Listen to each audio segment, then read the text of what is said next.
Sir, Bharat में coastal shipping की अपार संभावनाएं हैं, क्योंकि भारत की जो कोस्टल लाइन है वो लगभग 7,500 किलोमीटर की है और ये कोस्ट लाइन दुनिया के प्रमुख अंतर्राष्ट्रीय समुद्री जलमार्गों के नजदीक है। हमारी कोस्ट लाइन से जहां एक और मॉरिशस, अरब, अफ्रीका, यूरोप इत्यादि देशों को और क्षेत्रों को व्यापार किया जा सकता है, वहीं अगर हम ईस्ट की तरफ देखें तो सिंगापुर, मलेशिया, इंडोनेशिया, ऑस्ट्रेलिया और पूरे दक्षिण पूर्व एशिया के देशों के साथ व्यापार किया जा सकता है।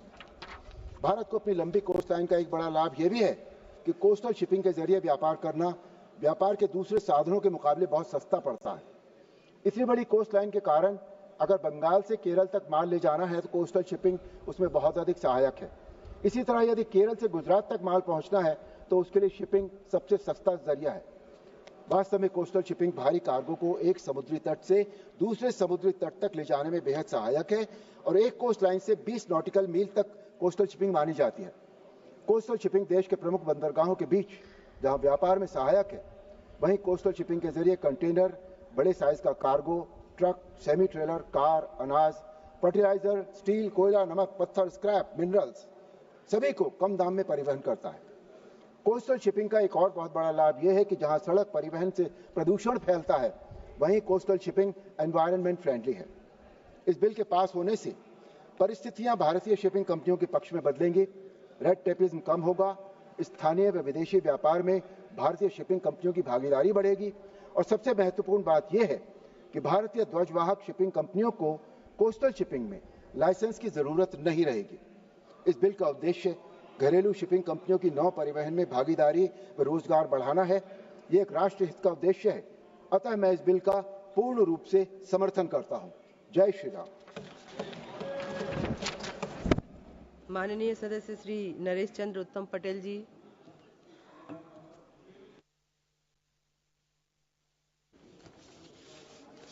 धन्यवाद सभापति महोदय। मैं इस तटीय पोत परिवहन विधेयक 2024 पर अपने विचार प्रस्तुत करने के लिए प्रस्तुत हूँ।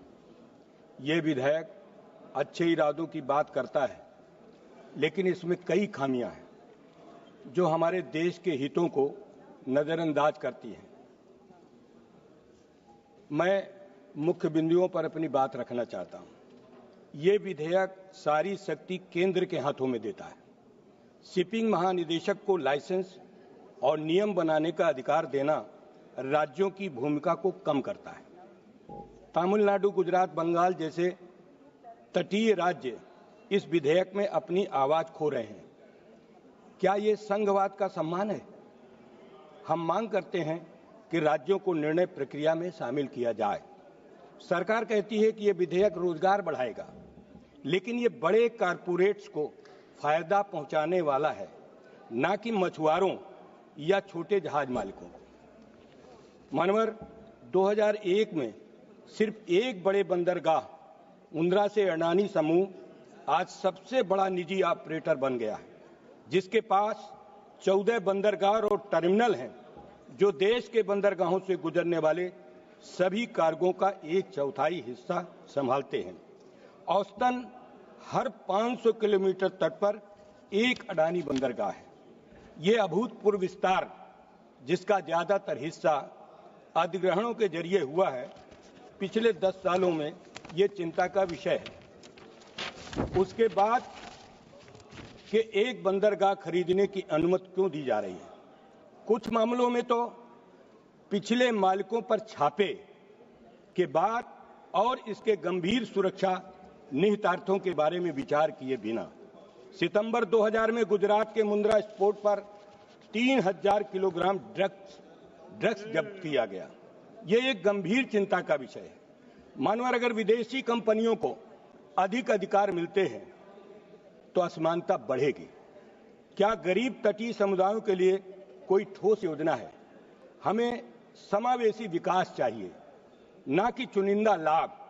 2001 में सिर्फ एक बड़े बंदरगाह मुंद्रा में अडानी समूह आज सबसे बड़ा निजी ऑपरेटर बन गया है, जिसके पास 14 बंदरगाह और टर्मिनल हैं, जो देश के बंदरगाहों से गुजरने वाले सभी कार्गो का 1/4 हिस्सा है। हमारी तट रेखा सुंदरबन से लेकर पश्चिमी तट तक संवेदनशील है, लेकिन यह विधेयक प्रदूषण रोकने के लिए सख्त नियम नहीं लाता है। जहाजों से होने वाले उत्सर्जन और कचरे पर निगरानी का कोई प्राविधान नहीं है। मानवर, क्या हम व्यापार के लिए अपनी प्रकृति को दांव पर लगाएंगे? पर्यावरण सुरक्षा को प्राथमिकता देनी होगी। मानवर, शिपिंग महानिदेशक को इतनी शक्ति देना नौकरशाही को बढ़ावा देता है।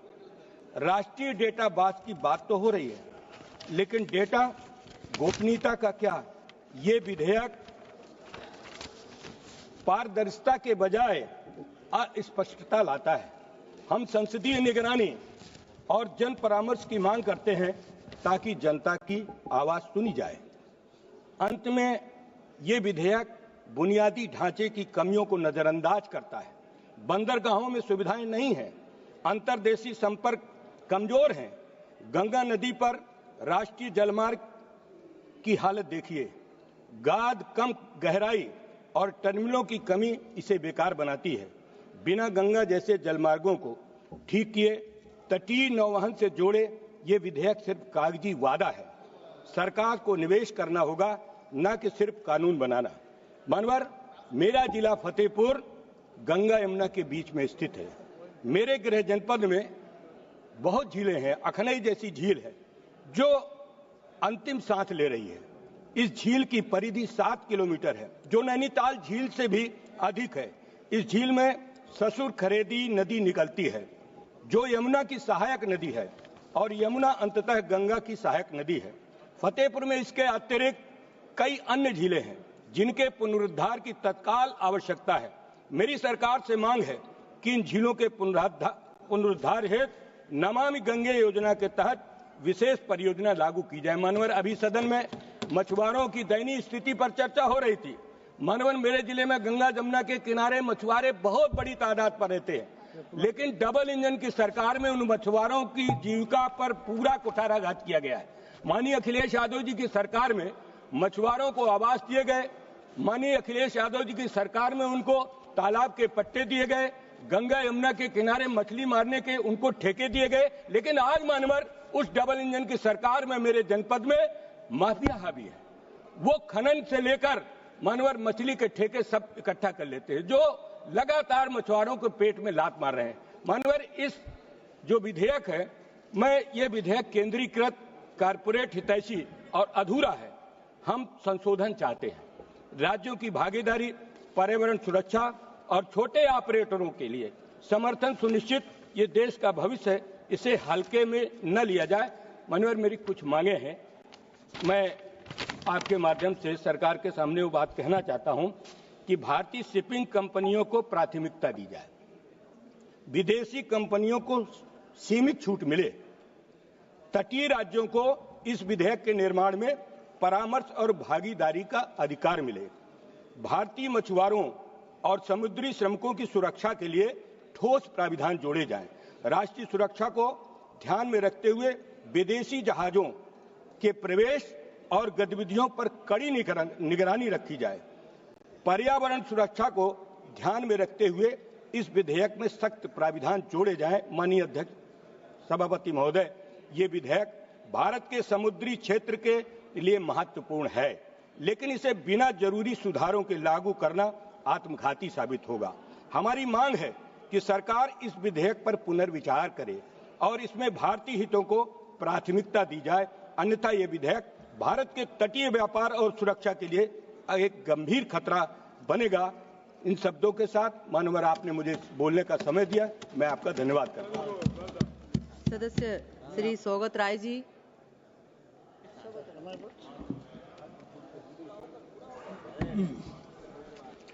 Thank you, Madam. I rise to speak on the Coastal Shipping Bill 2024 brought forward by the Shipping Minister Sarbanand Sonowal.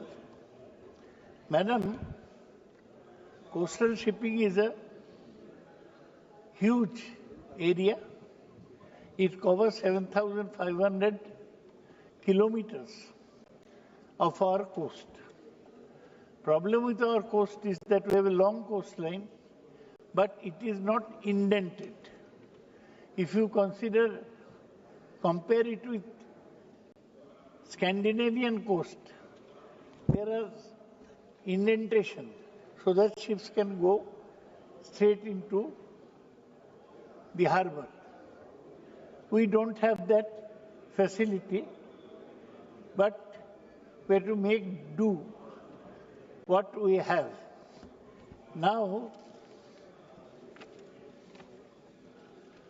the main thing is that coastal shipping is cheaper.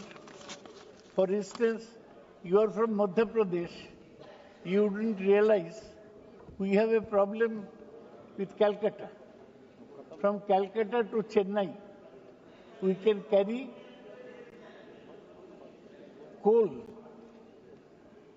very easily, easier than train or truck. And this was very prevalent. The minister wants to improve that. But at present, waterways account only 6.4% of our transport mix, much lower than countries like China, Japan, and the EU.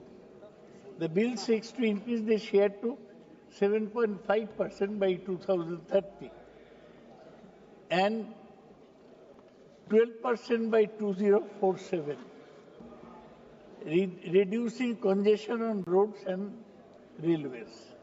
The minister has done some work on improving inland river connectivity.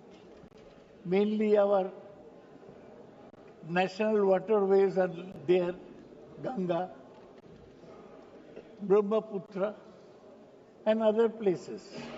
Madam, you would be surprised to know that from Kolkata port, there are ships going to Kachar. How they go?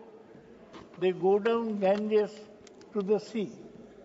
Then from Bangladesh, they go up Brahmaputra to reach Kachar. There is a regular trip to Karimganj from Kolkata. Now, these are great advantages. There is no traffic jam on waterways, and the cost is less. But one thing, if we improve our coastal shipping, it will enhance India's marine competitiveness. Though 100% FDI is allowed in the shipping sector, complex regulations have hindered foreign investment so far. We must not allow regulations to hamper investment. This bill introduces uniformity and transparency, encouraging more ships to register in India and boosting maritime trade. Madam, you possibly know that there are mechanized vessels and non-mechanized vessels.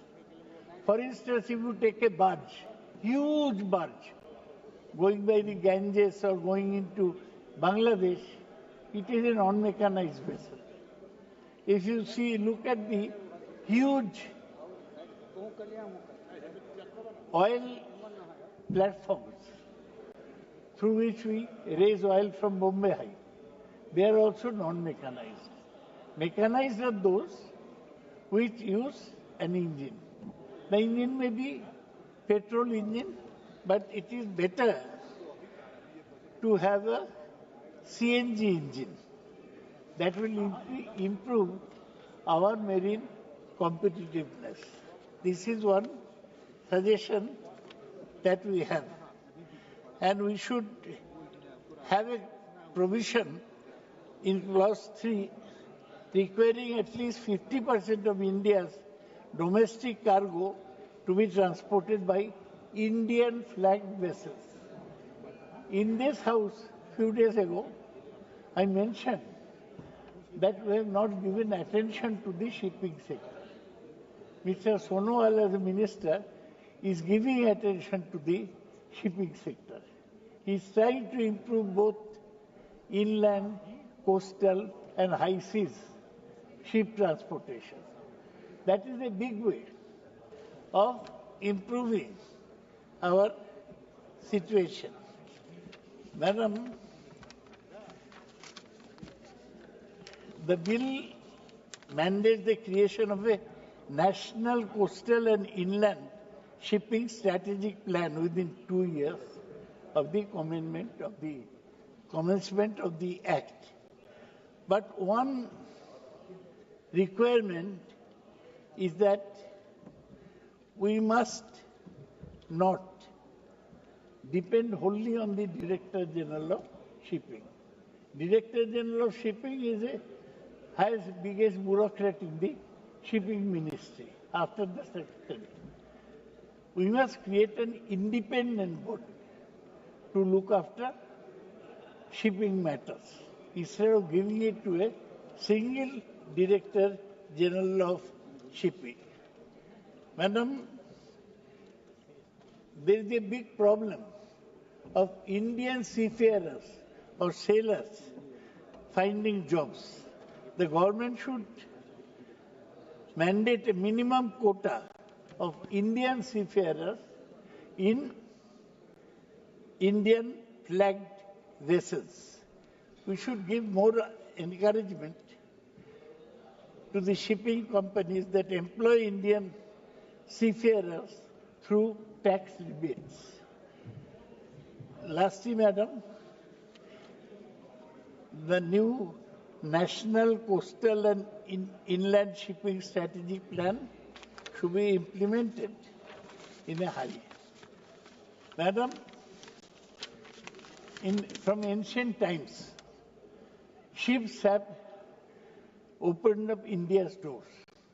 You know, in the 15th century, Vasco da Gama came from Portugal to Indian ships.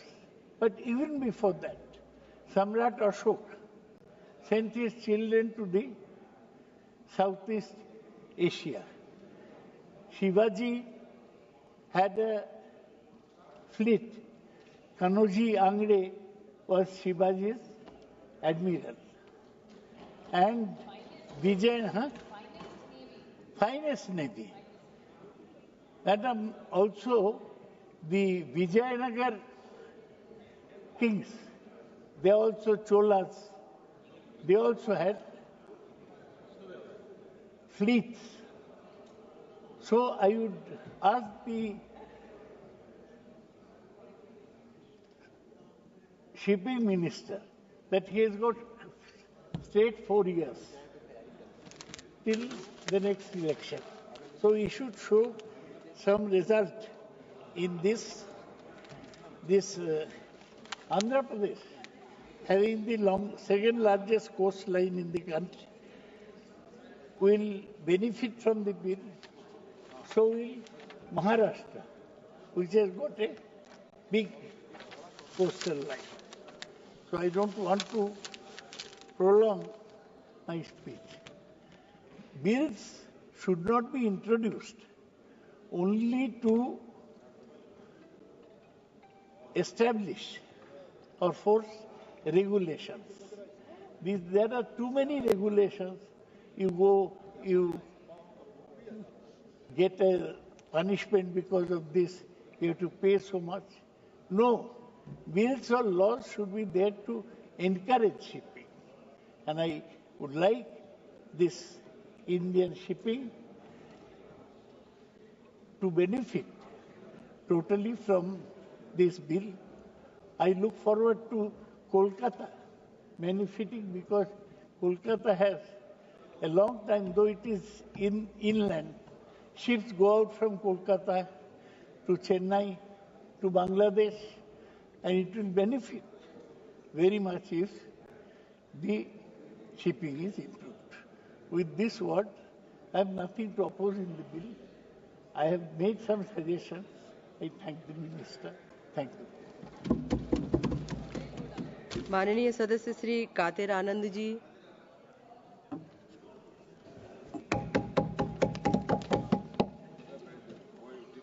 Vanakkam, Chairperson Avargale, esteemed members of this House, I stand before you today not merely as a representative, but as a voice of Tamil Nadu, a state wronged by the Coastal Bill 2024.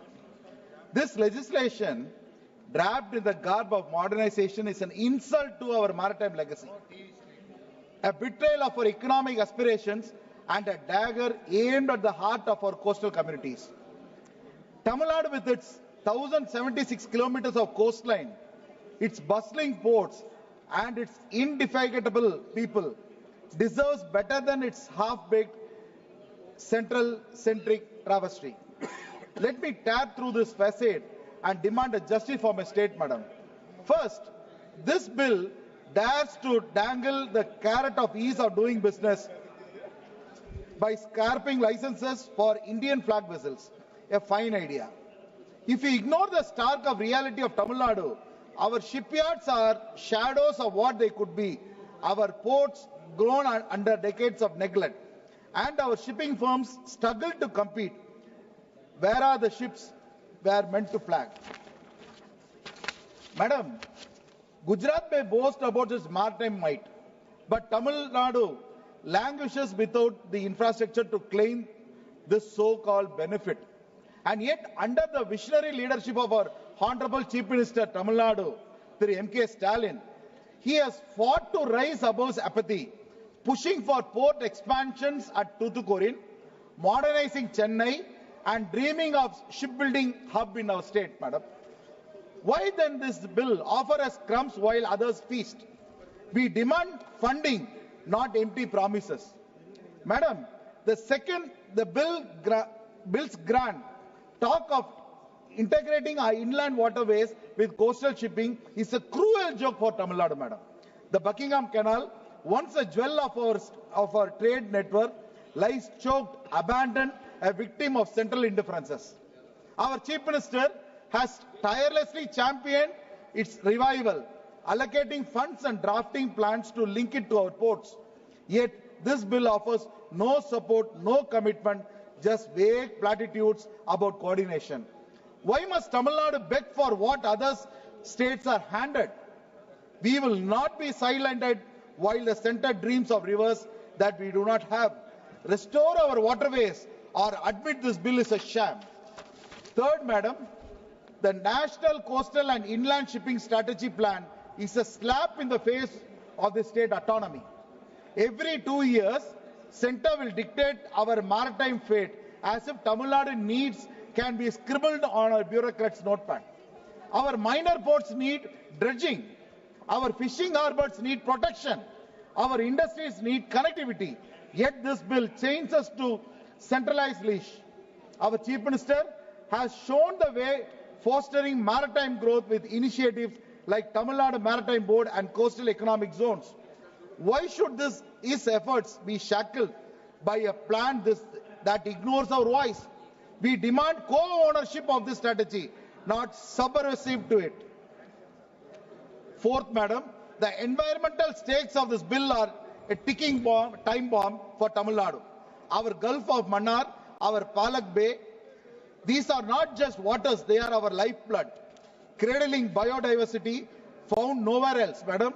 Increased shipping spurred by this bill promises oil spills, pollution, and ruin for our fishermen. The Ennur disaster still haunts us. Oil-stained shores, poisoned fish, broken livelihoods, yet enforcement falters. Fines of 15 lakhs, a pittance when our ecosystem hangs in balance. Our Chief Minister had stood firm, enforcing green norms and pushing for the sustainable ports. This bill must match his resolve with ironclad safeguards or its death sentence for our coast, madam. Finally, the bill's content for our small-scale operators is unforgivable. Tamil Nadu's maritime soul beats in the catamarans and mechanized boats of our 1.2 million fisher folks and traders. They are not footnotes. They are our backbone. Yet this bill fixates on grand vessels, leaving our small operators to drown in red tape and cost they cannot bear, madam. Our Chief Minister has uplifted them with subsidies, training and harbor upgrades. Efforts this bill ignores. We will not let you crush the very people who sustain us. Amend this bill to protect them or face our work burden. Honorable members, Tamil Nadu is not a beggar at the table of progress.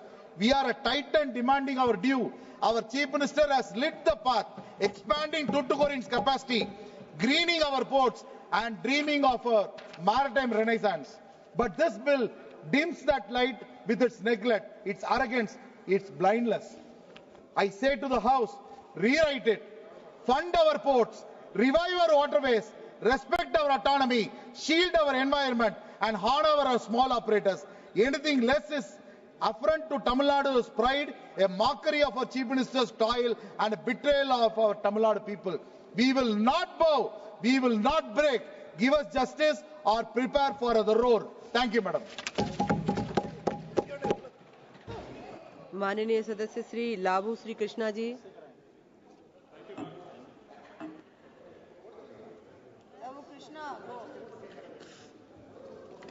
Thank you, ma'am, for allowing me to speak on this bill. I stand in support of Coastal Shipping Bill 2024, ma'am. Ma'am, we have a great history of seafaring, trading, and maritime, ma'am. As Dada has just mentioned earlier, from medieval times, we were trading with all the way from mainland Europe to Japan, ma'am. And also, our shipbuilding has been one of the world class until the time British have arrived into the country, ma'am. So we had great history in maritime. But somehow, in the last few centuries or so, we have really fallen behind. And recently, we have been so far behind with regards to the logistics costs that India is bearing. When we look at logistics cost that India does have on par with the GDP, we have almost 13 to 14% of the cost that we have to pay for the logistics, whereas the global average is around 8 to 9%. So this is actually hampering the MSMEs, the manufacturing sector that is there in India. So to bring down this logistics cost, this bill is definitely very much needed, ma'am. And also the second reason that this bill is needed is with regards to the only 6.4% of the transport mix across the country that is happening with the waterways, either inland waterways or outside in the ocean as well. So this is very less when compared to the world average. So this bill is very much necessary to increase this transport mix so that more goods can be transported, ma'am. And also the third reason that this bill is very much needed is with regards to there's a provision for the 100% FDI that can be brought into this sector, ma'am. Unlike aviation sector, unlike the national highway sector, where when the FDI was allowed, it was very much well taken up, and most of the projects are being funded, ma'am. But somehow, because of a lot of bureaucracy that is involved in this sector, this 100% FDI, even though it is allowed, it is not being taken into the account, ma'am. So this bill is very much needed for encouraging this. Coming to the suggestion that I want to make, there's three suggestions, ma'am. The first one being, I think Dada has already mentioned about this, that 50% of the Indian domestic cargo has to be mandated so that they can be transported via Indian flagged vessels. Example, China does that, wherein the China flagged vessels will have a mandatory condition that some percentage of the cargo has to be taken care of by the Chinese flagged vessels. So I hope the ministry will take this into account. The second suggestion is with regards to there's a lot of Indian seafarers that are doing a lot of good work, not only in Indian vessels, but the vessels outside the country also. So mandate the minimum quota for these Indian seafarers so that they can get better jobs on Indian vessels. The third suggestion I want to make is with regards to there is a 49% of Indian coastal fleet, which is almost 20 years old or more than 20 years old. So the requirement that these people are asking is to provide low-cost capital and long-term financing so that because the shipbuilding as a whole, as an industry, it needs to be developed. We don't have a Indian shipping vessel fleet that when compared to even the small countries like France and Italy, they have their own shipping liners, but somehow India doesn't have it. Even China has it as a big nation. So I think we need to look into direction. For that to happen, this low cost and long-term financing is the need of the hour. I hope the ministry will take this into account. Coming to the Andhra Pradesh, when we have to talk about the shipping bill, we have to talk about Andhra Pradesh, ma'am, because we have one of the longest coastal line of 1,000 kilometers, and we have the 3 major ports and 12 non-major ports as well, ma'am. we have been coming on board with regards to the by becoming a hub for the shipbuilding and maritime trade. And our Honorable Chief Minister Chandrababu Naidu Garu recently, I don't know if any other state have announced it, but in Andhra Pradesh there is a maritime policy that has been announced only 3 months back, because we understand the need of this industry, the need to develop this industry, so we have announced this policy. So because of this, there are 5 shipbuilding and ship repair clusters that Union government has announced, and one is coming to Andhra Pradesh. I thank the Minister for sanctioning this. I thank the Prime Minister also for sanctioning this, ma'am. But on top of this, on top of allocating this shipbuilding and ship repair cluster, what I request is there's a Buckingham Canal that goes that's there from last 100 and 150 years that goes via my district of Guntur all the way to Chennai, which will reduce the shipping cost and maritime cost. We have a lot of coastal line, lot of ports, ma'am. But at the same time, if there is a inland shipping process also with this Buckingham Canal, I think that will actually bring down the logistics costs I've mentioned earlier. So I request the Honourable Minister to look into this. And last 2 points, ma'am, that this sector needs to be developed. That's why we brought in Andhra Pradesh, brought in the maritime policy. But for this sector to develop, there are 2 things that needs to be kept in mind. One is robust security mechanism that has to be there, and there's a urgent need of safeguarding the port assets. Why I'm telling you, ma'am, there's robust security mechanism, because the one example I can give you is Visakhapatnam port. There's an incident that happened in the last year around February, March, ma'am, wherein there's a shipping container that have come from Brazil to Andhra Pradesh. They've imported seafood, ma'am, so that seafood for some industry related to the shrimp industry, ma'am.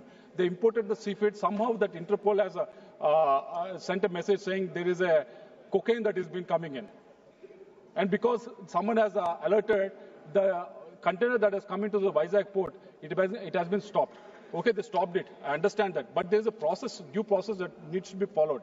Maybe take 10 days, take 20 days, take 1 month. But the whole process extended by 9 months to clear that there's no cocaine that is being transported in that shipping container. If the process takes 9 months, ma'am, imagine if someone has to come and invest in the sector in India. So how will they be encouraged when this whole process can take 9 months?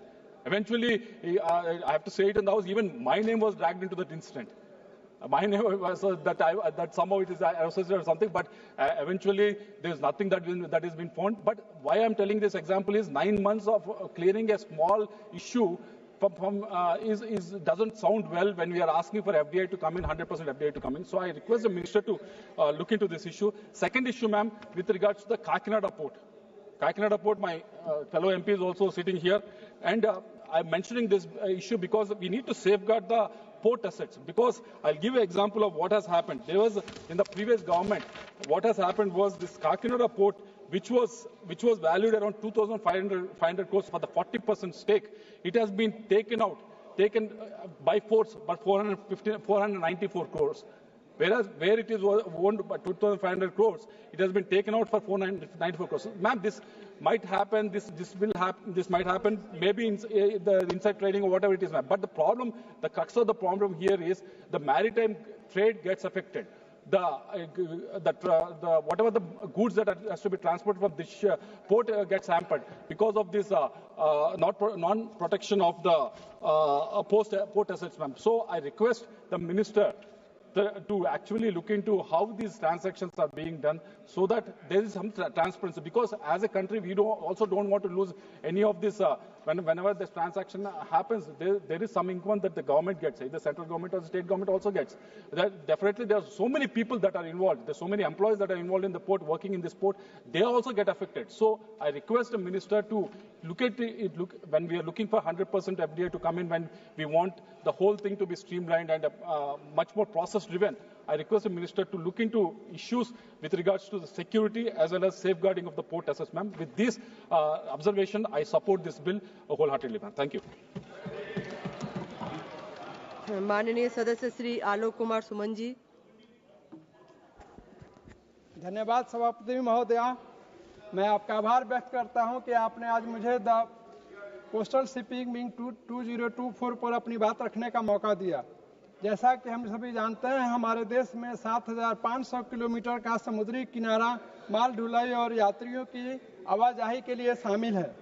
और यह समुद्री किनारा विश्व में विभिन्न देशों के लिए माल ढुलाई में महत्वपूर्ण भूमिका भी निभाती है महोदय, जो देश की अर्थव्यवस्था के विकास के लिए जरूरी भी है। यह भी देखा गया है कि समुद्र के रास्ते से माल ढुलाई आसान ही नहीं है बल्कि सस्ता भी है। महोदय, द कोस्टल शिपिंग बिल 2024 लाने का मुख्य उद्देश्य यह है कि ट्रांसपोर्ट कनेक्टिविटी के साथ साथ इंफ्रास्ट्रक्चर को भी बढ़ावा मिले, समुद्री व्यापार को बढ़ावा मिले तथा प्रोडक्शन कॉस्ट कम हो। हमारे पुराने कानून जैसा कि द कोस्टिंग वेसल एक्ट 1838 और द मर्चेंट शिपिंग एक्ट 1958 में एक रूपता का अभाव था। यह भी जरूरी है कि हम इस नए विधेयक में सेफ्टी, सिक्योरिटी और पोल्यूशन जैसे विषयों को भी एड्रेस करें। वर्तमान विधेयक पास होने से लाइसेंस रिक्वायरमेंट सिंपल होगा तथा इंडियन फ्लैग वाले जहाजों की भागीदारी को बढ़ावा मिलेगा और भारतीय जहाजों को तटीय शिपिंग में भाग लेने का अधिक मौका मिलेगा और राष्ट्रीय सुरक्षा को भी मजबूती मिलेगी। महोदय, तटीय शिपिंग यातायात में पिछले 3 वर्षों में लगभग 11% की वृद्धि हुई है। वर्ष 2021-22 में 133 million metric tonne per annum और वर्ष 22-23 में 151 million metric tonne per annum, वर्ष 2023-24 में 162 MMTPA रहा है और सरकार के समुद्री अमृत विजन काल 2047 के अनुसार देश में परिवहन किए जाने वाले तटीय कार्गो की संख्या बढ़ाकर 1300 MMTPA करने की योजना है महोदया। इससे ट्रेड और रोजगार को भी बढ़ावा मिलेगा। इस विधेयक के सेक्शन 41 में यह प्रावधान है कि कोस्टल शिपिंग में जो भी समस्याएं होगी उसका निष्पादन किया जाएगा। जैसा कि हम सभी जानते हैं कि देश में भारत के तटों से माल ढुलाई में तेजी आई है। शिपिंग मंत्रालय के डाटा के अध्ययन करने से पता चलता है कि सरकारी बंदरगाहों की तुलना में निजी बंदरगाहों में वृद्धि दर ज्यादा रही है। मेरा इस बिल में सुझाव है कि सरकारी बंदरगाहों को भी संख्या बढ़ाई जाए ताकि अधिक से अधिक रोजगार का सृजन हो। महोदय, अप्रैल 2023 से अगस्त 2023 के बीच सरकारी बंदरगाहों द्वारा संचालित कोस्टल शिपिंग में केवल 1.3% की वृद्धि हुई है और कुछ बड़े तटीय केंद्रों में तटीय आवाजाही में पिछले साल की तुलना में गिरावट आई है। वर्ष 2023-24 में प्रमुख बंदरगाहों में 750 लाख टन तटीय कार्गो का संचालन किया है, जबकि गैर प्रमुख बंदरगाहों से 550 लाख टन की ढुलाई हुई है।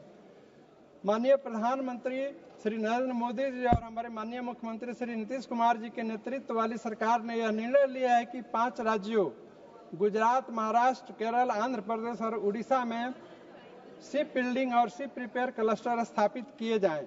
इस विधेयक से निश्चित ही कोस्टल शिपिंग में मजबूती आएगी। वर्तमान विधेयक के पास होने से भारत के समुद्री बुनियादी ढांचे में क्रांतिकारी बदलाव आएगी महोदया। द कोस्टल शिपिंग बिल के पास होने से देश में जल मार्ग के नए राजमार्ग बनेंगे, देश में रोजगार के नए अवसर पैदा होंगे एवं विकास का मार्ग भी प्रशस्त होगा। इस बिल में मेरा एक सुझाव भी है कि हर मौसम में काम करने वाले गहरे पानी के अंदर बंदरगाहों को भी बनाने का प्रावधान किया जाए ताकि हम समुद्री क्षमताओं का भरपूर उपयोग कर सकें। महोदय, द सस्टेनेबल डेवलपमेंट गोल 14 जो कि यूज ऑफ ओशियन, सीज और marine resources of sustainable development की बात करता है, इसलिए मेरा यह सुझाव है कि हरित ईंधन और हाइड्रोजन संचालित जहाजों के निर्माण को भी बढ़ावा दिया जाए ताकि समुद्री प्रदूषण को भी अधिक से अधिक कम किया जा सके। महोदय, मैं इन्हीं शब्दों के साथ अपनी बात समाप्त करते हुए इस बिल का समर्थन करता हूँ। धन्यवाद। माननीय सदस्य श्री अनिल देसाई जी। Thank you, Chair Madam. Coastal Shipping Bill 2024. I have few points to make out of this bill. I think Shipping Minister is missing from the House. This bill envisages and it has got a main objective to enhance and strengthen the water-based trade. The trade, India has a more than 7,500 kilometers coastline, out of which around 750 kilometers, which is there in Maharashtra. As far as Maharashtra is concerned, the laws which are there, which shipping industry goes through or observes them, that major ports are connected and regulated from the central government, and minor and intermediate ports are being taken care by the maritime bodies of the state governments. Sir, Madam, when nothing was in sight and when India was ruled by the Britishers, much before that, when the Mughal emperors, they reigned India, it was Chhatrapati Shivaji Maharaj who you could call or describe him as a visionary who was real admiral of the naval fleet. Kanoji Angre, who was the chief commander of Chhatrapati Shivaji Maharaj naval force. And since then, that Maharashtra, what we have witnessed, what we have seen, but unfortunately over the years, kind of the infrastructure which ought to have been robust infrastructure in place, which is not so here in India. Now that waterways we are looking at, that it's a basic mode of transportation, which is the cheapest in fact as compared to rail or even road transport. But what laws we are going to follow? Now here in the bill, if we have, whatever time has been allotted to me to speak on this, but I would say that, as has been mentioned earlier by, I think, Saugata Royji, that DGCA, the kind of powers which are given to through this bill to the DGCA, Director General, that concentration of power, that will hamper the objectives and the aims of the bill, what you envisage. There are revision in penalties also. These are the things when we think of encouraging one part, and if government really thinks very seriously to come out with something to dole out to the people who your participation of private players is also envisaged in this. You've given a lot of encouragement through that also if private players come into this. If you want to have that, the kind of liberty which should be given, of course regulation has to be there to check, but check the accountability, check the regulation of the law, but at the same time, that kind of liberty be given. If you see the internationally what is happening, compared to that, we are nowhere near international benchmarks. We go by, like for compounding of offences, these are the powers which are with the principal officer and the DGCA, the authorities.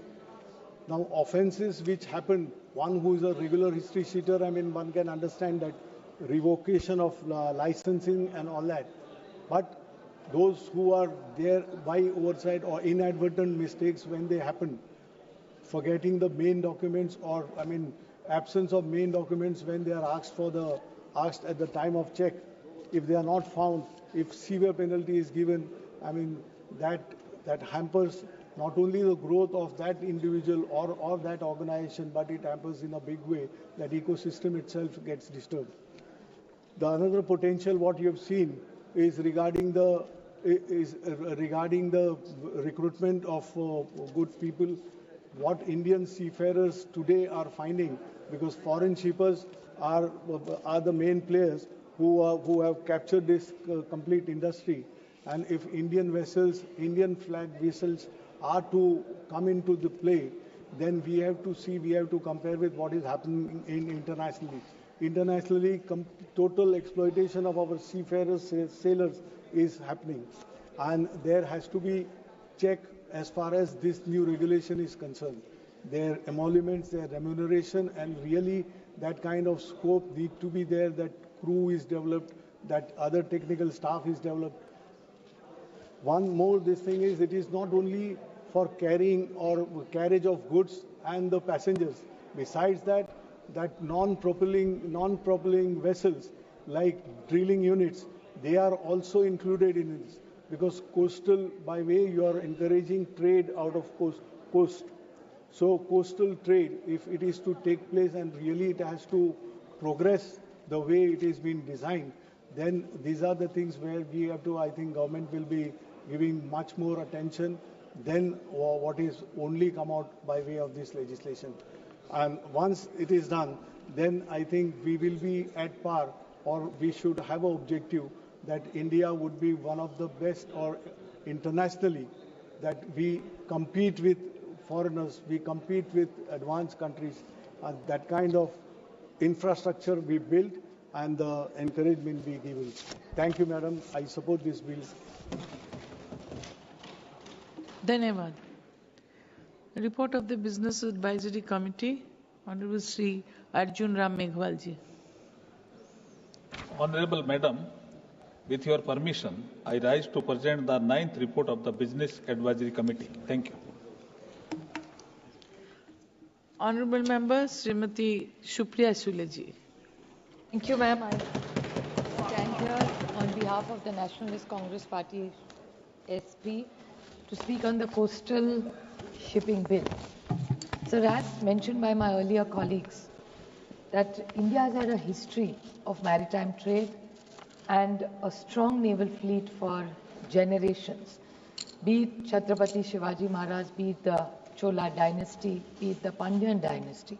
These are several dynasties which initially, whenever history is written about the maritime boards and the trade, these are huge contributions which actually made our global trade much closer and effective. While this happened in India's history, then came modern India under the leadership of Pandit Jawaharlal Nehru. And then Maharashtra has a long coastal route, as you say, which is connected to other states in the south. And in our long coastal line that we have, we in Maharashtra had the JNPT, which is one of the finest ports in India. We have Port Trust, which is a very old but a very effective port in Maharashtra, in Mumbai. And we have the new Vadhavan port, which is coming in Maharashtra, which we discussed just last week. I appreciate the efforts of the Honorable Minister, but I have noticed that every week he comes up with one bill. I request him that if he brings a large consolidated bill of making effective changes in his ministry, it will make a larger impact on this maritime trade that this government is trying to bring in. I would like to make a few suggestions to the Honorable Minister and ask him a few questions for clarification of the industry as well.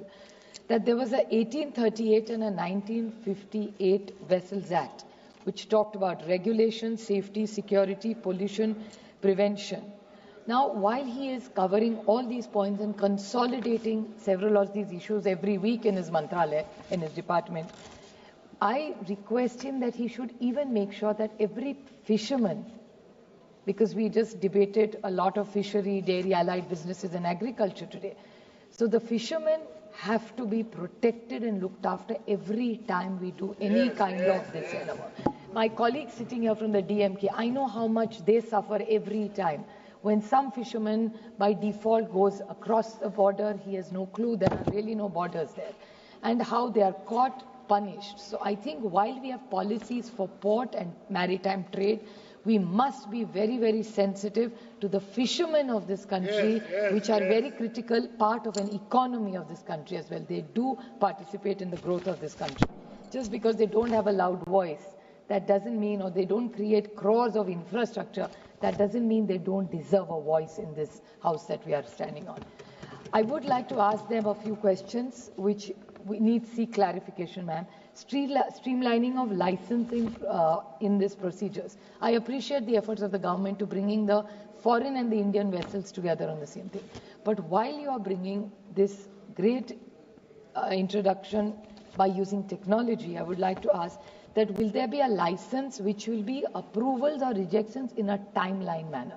So if you're using so much technology, it has to be very effective and it has to be time bound. Only then this industry would really grow. Nobody wants harassment. The second thing is they've used the word services. Now in services, after GST has come, there are various services. The income tax bill, which we have in the several of us in the committee, there is a word service. GST has a word service. Every industry has the word service. Now this also they have brought in a service. So while there is taxation and services, the definition of the word services must be totally uniform in all these cases is something that the government must clarify. And if they haven't done it, I urge them to bring it under one meaning in every bill and make sure it is the same everywhere, so there is no confusion in any industry. Next thing is modernization and digital integration. Now they have talked about making a database. With so much technology, it is so easy. But this real data name, it has to be analytical driven and make sure that policy making and investments in this industry have to be tracked. Because most young people who are looking for jobs are always confused. They don't know where to apply. Even if they apply, the skilling is not good enough. There's always upgrading of skills required with so much change in technology. So be it policy or employment, what is the specific intervention this government is doing, they must clarify. While just last week, my colleague and friend Kanimoli ji talked about extensively during question hour about environmental safeguard. She herself comes from a constituency which has a very big port, which was mentioned by my colleague earlier. Now, the whole thing is decarbonization efforts for making sure there is no or less pollution. I won't say no pollution because that's not possible. It's too idealistic to expect that. But can we not work towards making it a zero pollution business and making sure that the fuels in this entire shipping industry are clean? India has a huge ammonia efforts that we have. We have a lot of ammonia. Is it possible to integrate it, which is an international demand? From January, I'd like to just quote this. From January 1st, 23, all ships must comply to an international maritime organization's energy efficiency existing shipping index and a carbon intensity indicator. I think this is very, very critical. And Kanimoli ji also talked about it in the question hour. So I think we need, while you're making these policies, environment has to be at the center of any growth of any great infrastructure project in this country. Conflict resolution, Professor Roy talked about it. I will not repeat it, but I'd like to make a small point. What he has suggested, I'd like to reiterate that the Director General is going to be made in charge of all this policy. Will it be too much consolidation of power in one place? So I'd like to reiterate what Professor Roy has said, that please rethink it. It's not that we don't mistrust anybody, but to consolidate energy in one place may not be the idealistic situation in any business for that matter. The other small point is that ease of doing business. This government constantly talks about ease of doing business. So they have used the word penalties, restrictions. These are not words anybody likes in a growing economy anywhere in the world. So I urge them, like we have made in other laws, that you either give them a first warning, second warning and third warning, or even a case which my colleague Krishna, I may not have agreed with his entire speech, but I do value the intervention that he made, that if there is an industry which is suffering and if somebody has a penalty and for 9 months somebody who has really not done anything wrong has to suffer, the business suffers, and not only the business or the owner suffers, thousands of stakeholders of that company suffer who are very poor and hardworking and honest citizens of the state. So while you are talking about penalties and ease of doing business, I think this government must focus. Don't put fear in. Even in taxation, I spoke in my finance bill, don't put fear in the industry. Investors are honest. Indians by nature are honest. So don't threaten them or bring fear, be it income tax, be it in GST. We don't want tax terrorism or any policy to scare investors. If you are making policies, make them people friendly. Show people that you have faith in them, and Indians will deliver superior results, and make sure it's India's growing economy which they want from the fifth to the third to the first. We are very happy if they reach by 47, 57 or whichever year they want to go into. But these are all idealistic things on paper. I think they need to walk the talk for making sure that they are good in ease of doing business. And the last small point for good investors in India operation and shipbuilding, there are 3 very serious interventions this government needs to make. Is make sure that's a good and easy tax policy, make sure there's good access to credit and easy access to credit, and the infrastructure support that governments need to go and encourage maritime trade. I again take this opportunity. I appreciate all the good work done by the very honorable minister, but if he consolidates it, I think he'll be far more effective. He is effective, but he'll be far more effective if he consolidates all his bills together. Thank you. Honorable Member Shri Ravindra Vaikar ji.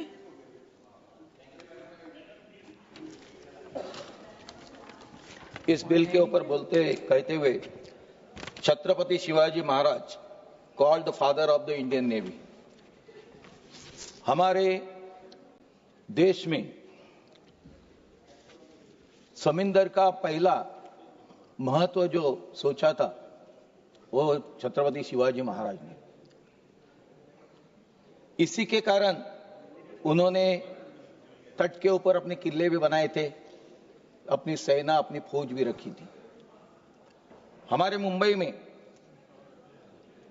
पोर्ट्रस कहा जाता है, गोदी, वहां से हम इसी प्रकार से व्यापार करते हैं। गोदी से माल यहां और लेके जाते हैं, वर्ल्ड में कहां भी। वाडवन बंदर हमारे यहां अभी शुरू होने जा रहा है। देश के 10 पोर्ट्रस के जैसे एक उसमें नाम वाडवन का आने वाला है। मैं आपका आभार व्यक्त करता हूं, आपने मुझे कोस्टल शिपिंग बिल 2024 पर बोलने का अवसर दिया। यह विधेयक केवल एक कानून नहीं बल्कि भारत की शक्ति को डेवलप करने की दिशा में एक क्रांतिकारी कदम है। भारत एक समुद्र राष्ट्र है जिसमें 7,500 किलोमीटर लंबी तटीय सीमा केवल पर्यटन या सुरक्षा तक सीमित नहीं बल्कि आर्थिक प्रगति का आधार बन सकती है। आज अब वैश्विक व्यापार का 90% समुद्र मार्गों से होता है, तब कोस्टल शिपिंग हमारे देश के लिए एक कॉस्ट इफेक्टिव, इको फ्रेंडली और सस्टेनेबल ट्रांसपोर्ट विकल्प बनकर उभरा है। ये विधेयक भारत को लॉजिस्टिक हब में बदलने का दृष्टि से एक मजबूत नींव डालता है। कोस्टल शिपिंग बिल 2024 के तहत अब केवल भारतीय जहाजों को कोस्टल ट्रेड करने की अनुमति होगी और विदेशी जहाजों को उसके लिए डायरेक्टर जनरल शिपिंग से लाइसेंस लेना पड़ेगा, जिनका कई लोगों ने अभी जिक्र किया कि लाइसेंस तो उनको लेना ही चाहिए। जिस प्रकार हमने हमारी सुरक्षिता देखनी है तो उनको कौन आता है कौन जाता है उसके लिए लाइसेंस की जरूरत ही वो लेना जरूरी है। क्लॉज 3 और 4 में और 5 के प्रावधान कोस्टल वाटर के अनुशासित और पारदर्शी व्यापार को बढ़ावा देने, वही क्लॉज 8 के अंतर्गत एक नेशनल कोस्टल और इनलैंड शिपिंग स्ट्रैटेजी प्लान तैयार किया जाएगा जो शिपिंग सेक्टर के लिए एक दीर्घकालीन रोड मैप साबित होगा। सभापति महोदय, इस विधेयक में माध्यम से 1958 के मर्चेंट शिपिंग एक्ट के पार्ट 14 को समाप्त किया जाएगा और अब सभी प्रकार के जहाज, चाहे वो मोटराइज हो या सेल्फ प्रोपेल्ड हो या सेलिंग वेसल हो, इस कानून के दायरे में आएंगे। बिल में सर्विस जैसे रिसर्च, एक्सप्लोरेशन और कमर्शियल एक्टिविटीज को भी कॉस्टिंग ट्रेडर के शामिल किया गया है जो मैरिटाइम इकोनॉमी को विविधता प्रदान करेगा। ये कानून इस बात की भी व्यवस्था करता है कि अगर जहाज पूरी तरह से भारतीय नागरिकों के स्वामित्व में है तो उसे लाइसेंस की आवश्यकता नहीं होगी, यानी हमारे लोगों को हम लोग बढ़ावा दे रही है। ये कदम ईज ऑफ डूइंग बिजनेस को बढ़ावा देता है। बिल में पेनल्टी जो आधुनिक बनाया गया है, बिना लाइसेंस संचालन पर अब 15 लाख तक जुर्माना होगा, यानी कानून नाम की कोई चीज होनी चाहिए, उसी के माध्यम से ये कानून बनाया गया है। यानी रुपए 15 लाख तक जुर्माना या मुनाफे का 4 गुना लगाया जा सकता है। यानी एक स्ट्रांग होना चाहिए, बाबा गलती मैंने की तो हमें भुगतना ही है, चाहे कोई भी हो। तो उसी प्रकार से डायरेक्टर जनरल ऑफ ये अधिकार दिया गया है। ये आवश्यकता पड़ने पर जहाजों को रोक भी सकता है। ये केवल एक नियम नहीं बल्कि मैरीटाइम सेफ्टी और इसके प्रति सरकार की प्रतिबद्धता का प्रमाण है। ये विधेयक जैसे समय में आया है जब भारत में शिपिंग और पोर्ट डेवलपमेंट के कई महत्वपूर्ण उपलब्धियां हासिल हुई है। 2014 के बाद इनलैंड वाटर में 320% की वृद्धि हुई है। इससे कम लागत पर माल की आवाजाही सुनिश्चित हुई है। सभापति महोदय, मैरीटाइम डेवलपमेंट फंड के रूप में 25,000 करोड़ का कोष व्यवस्था की गई है, जिसमें सरकार 49% की भागीदारी करेगी और बाकी योगदान major port PSCS, financial institute और प्राइवेट इंटाइटल्स को लिया जाएगा। यानी किसी को ना किसी को तो हमें मदद करना ही है, यानी हमारा भी पार्ट होगा और बाकी के लोगों को भी इसमें पार्टिसिपेट करने को मिलेगा। शिपिंग फाइनेंस असिस्टेंस पॉलिसी 2 के तहत 18,090 करोड़ की राशि स्वदेशी जहाज निर्माण उद्योग को सशक्त बनाने के लिए निर्धारित की गई है। इसका उद्देश्य भारतीय शिपयार्ड को अंतर्राष्ट्रीय स्पर्धा में सक्षम बनाना है। इसके साथ साथ मुंबई अंतर्राष्ट्रीय क्रूज टर्मिनल 2025 तक संचालन शुरू करेंगे, जो हमारे टूरिज्म बेस्ड मेरीटाइम इंफ्रास्ट्रक्चर को प्रतीक होगा। सरकार की प्रतिबद्धता भी है कि 150 मैरीटाइम प्रोजेक्ट को 6 सितंबर 2025 तक पूरा किया जाए। ये केवल समयबद्धता बल्कि परिणाम केंद्रित शासन का उदाहरण है। कोस्टल शिपिंग विधेयक भारत की समृद्धि अर्थव्यवस्था पर परिवर्तनकारी प्रभाव डालने की क्षमता है, जिसका सबसे महत्वपूर्ण लाभ यह है कि भारत के लॉजिस्टिक लागत को कम करने की मदद कर सकता है। तो वर्तमान में देश के सकल घरेलू उत्पादन यानी GDP 13 या 14% से सब्दी वैश्विक औसत 8.9 के बीच है। सभापति महोदय, कोस्टल शिपिंग विशेष रूप से कोयला, इस्पात और सीमेंट जैसे भारी मालों के लिए सड़क और रेल परिवहन की तुलना में एक कम लागत वाला और प्रभावी विकल्प प्रदान करता है। ये विधेयक सड़क और रेल परिवहन से कोस्टल शिपिंग की और एक मॉडल शिप की प्रोत्साहित करता है, जिससे परिवहन लागत में आएगी और अंतर्राष्ट्रीय बाजार में भारतीय वस्तु की प्रतिस्पर्धात्मक बढ़ेगी। लेकिन इस विधेयक में कुछ महत्वपूर्ण पहलू है जिनमें और बेहतर किया जा सकता है।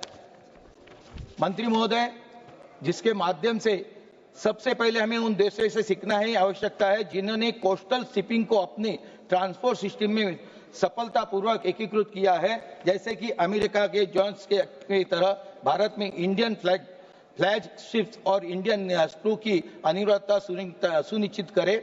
जापान और ऑस्ट्रेलिया जैसी देशों की मल्टी मॉडल कनेक्टिविटी से हम सीख सकते हैं कि कोस्टल शिपिंग को रोड और रेल ट्रांसपोर्ट में कैसा जोड़ा जाए। ये जोड़ने से हमारा और व्यापार वृद्धिगत और अच्छा हो जाएगा। दूसरा, ये बिल सुनिश्चित करता है कि कोस्टल शिपिंग पर भारतीय नाविकों को की अनिवार्य नियुक्ति हो। जब हम आत्म भारत की बात करते हैं तब मैरीटाइम जॉब्स को सृजन हमारी प्राथमिकता से होना चाहिए। यह जरूरी है कि इन जहाजों पर भारतीय नागरिकों को प्राथमिकता देनी चाहिए। तीसरा, डोमेस्टिक शिपिंग ओनर और ऑपरेटर्स को फाइनेंशियली बर्डन उठाना पड़ता है, खासकर टैक्स और ऑपरेशनल कॉस्ट में रूप में। यदि भारत को long term coastal shipping ecosystem बनाना है तो इन चैलेंजेस को दूर करना होगा। टैक्स रेजिम को सिंप्लीफाई बनाना और वेसल फाइनेंसिंग को सस्ता या सुगम किया जाए। चौथा, भारत की कोस्टल शिपिंग का मॉडल शेयर 6.4% की, जबकि चीन, जापान और यूरोपीय देशों में 30% से अधिक है। इसका सीधा असर सड़कों के ट्रैफिक प्रदूषण, लॉजिस्टिक कॉस्ट पर पड़ता है। हमें कार्गो मूवमेंट को इंडियन फ्लैग वेसल पर अनिवार्य करना चाहिए ताकि भारतीय शिपिंग को मजबूती मिले और विदेशी निर्भरता घटे। भारत का लॉजिस्टिक कॉस्ट अभी GDP 13 से 14%, जबकि ग्लोबल में खाली सुझाव देता हूं। मेरे 3 सुझाव ये खाली। बंदरों का आधुनिकीकरण और डिजिटलीकरण करना चाहिए। भारत के बंदरों का आधुनिकीकरण तकनीक से लेस करना और प्रक्रिया को डिजिटल बनाना महत्वपूर्ण है। इससे दक्षता बढ़ेगी, समय की बचत होगी और लागत कम होगी। तटीय नौवहन को बढ़ा देना, तटीय नौवहन को बढ़ा देने के लिए नीतियां बनाना आवश्यक है। इससे सड़क और रेल परिवहन पर निर्भरता कम होगी, जिससे प्रदूषण और यातायात की भीड़ कम हो जाएगी। अंतर्देशीय जल मार्गों का विकास, नदी और नहरों से अंतर्गत जल मार्गों का विकास करना माल परिवहन के लिए एक किफायती और पर्यावरण के अनुकूल विकल्प प्रदान कर सकता है। लॉजिस्टिक इंफ्रास्ट्रक्चर में सुधार लाने के लिए बंदरों को जोड़ने वाली सड़कों और रेल लाइनों को लॉजिस्टिक इंफ्रास्ट्रक्चर में सुधार करना आवश्यक है, जिससे माल की आवाजाही आसाम से तेज हो जाएगी। कौशल्य विकास को बढ़ाना देना चाहिए। इसी के साथ मैंने मुझे बोलने को कहा, इसलिए धन्यवाद। माननीय सदस्य कुमारी R. Sudha ji. Thank you, Speaker sir, for the opportunity. I represent a core stage of a famed historically significant Coromandel coast of a great Cholas. My Mayiladuthurai Parliament constituency alone as a 50-kilometer of core coast, which once used to be among the top fishing destination. Even now, besides fishing community, Mayiladuthurai has such historically renowned ports like Tarangambadi, Poombugar, Paliyar of Sirgari. Places like Karaikal and Kodikarai and Nagapatna are not far away. So I represent a critical stretch of our coast, which has been neglected for long and for which this government does not have any plan to develop. First of all, here are the salient features of bill under debate. The Coastal Shipping Bill 2024 was introduced in the Lok Sabha on December 2nd, December 2024. Territorial waters extend up to 12 nautical miles from the coast, about 22 kilometers. Adjoining maritime zones extend up to 200 nautical miles, about 370 kilometers.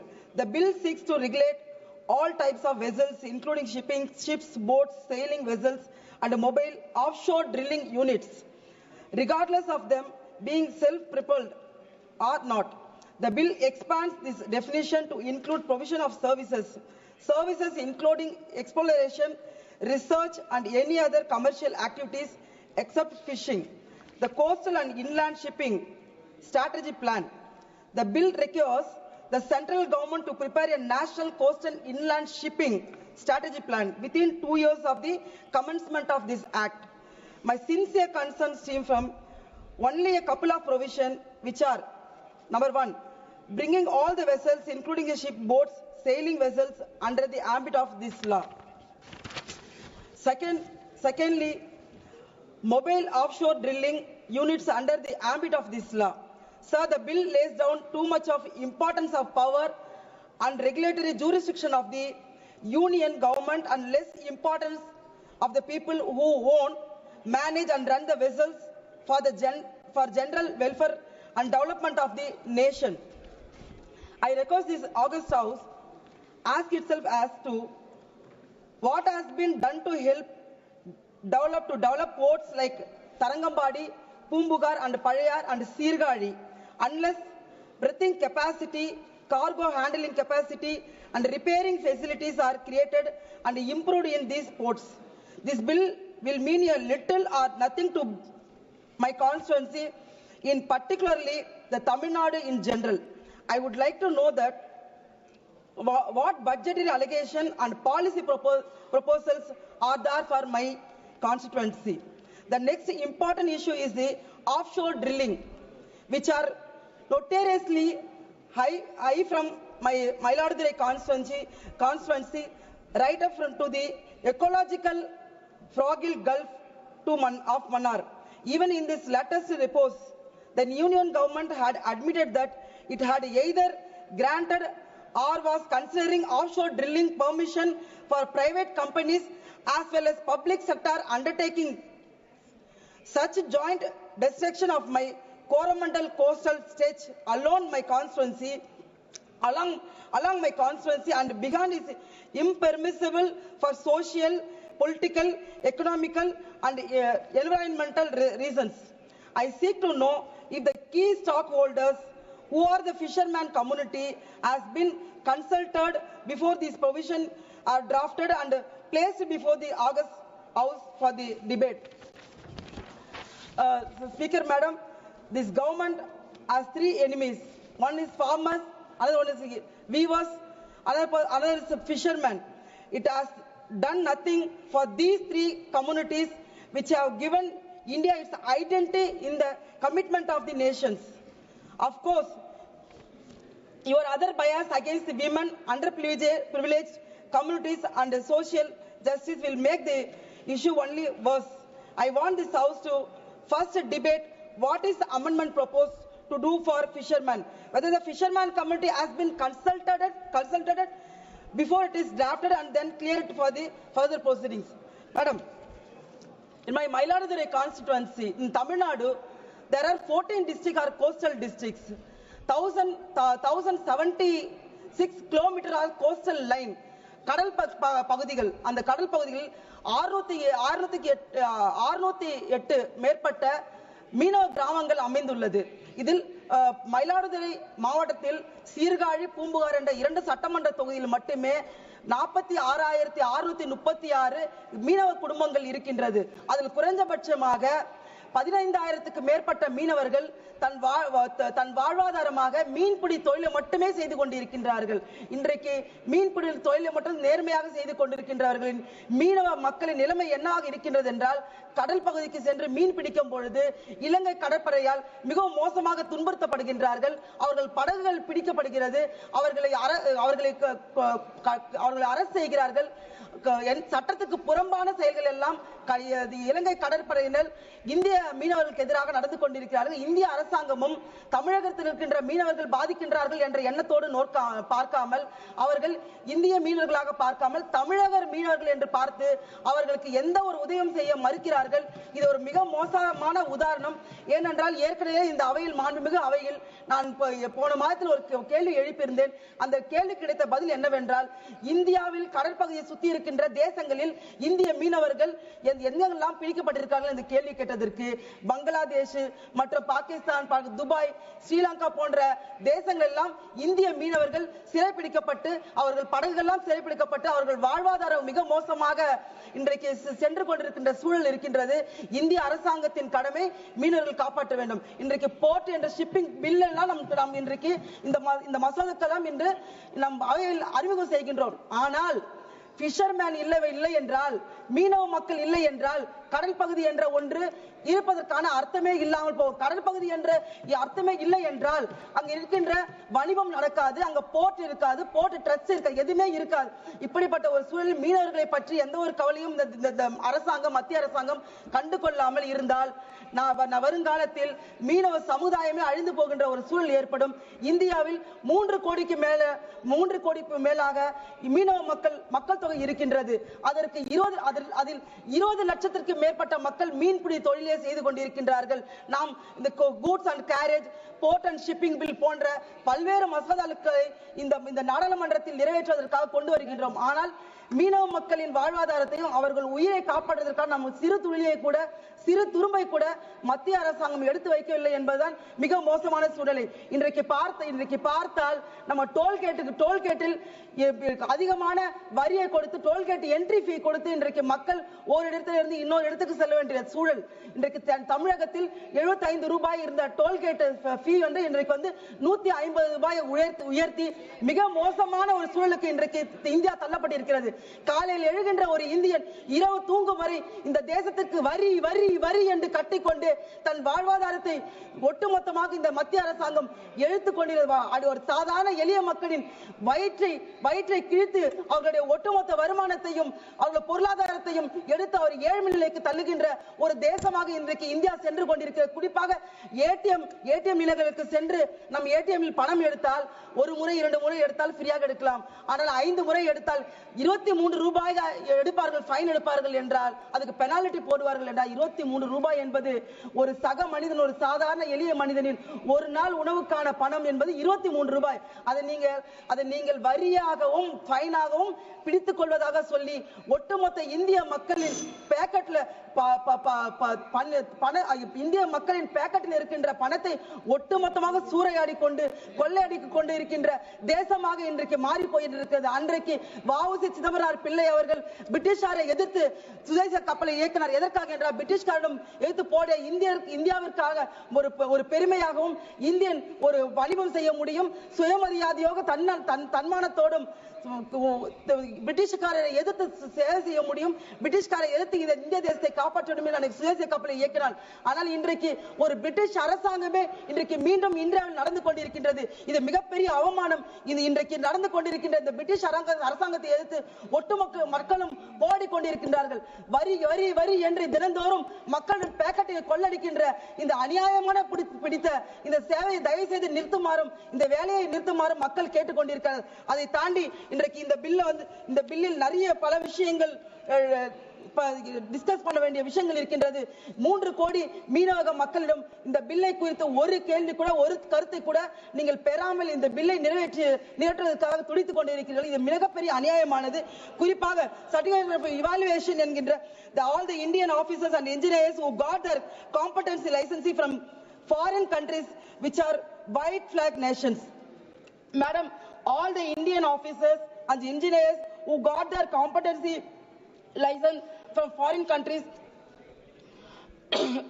which are white flag nations, that is England, Singapore, New Zealand, etc., as per IMO, International Maritime Organization, should be given an opportunity to work on Indian coastal ships. It has been observed that there is shortage of highly trained officers and engineers to work on ship like coastal tankers.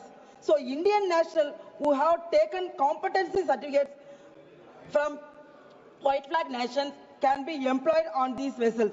Presently rules and regulations are in the places, but it has been reported that lot of difficulties are being faced by owners and authorities recruiting agency in getting the certificate of equivalence. Madam, 1 minute, I complete.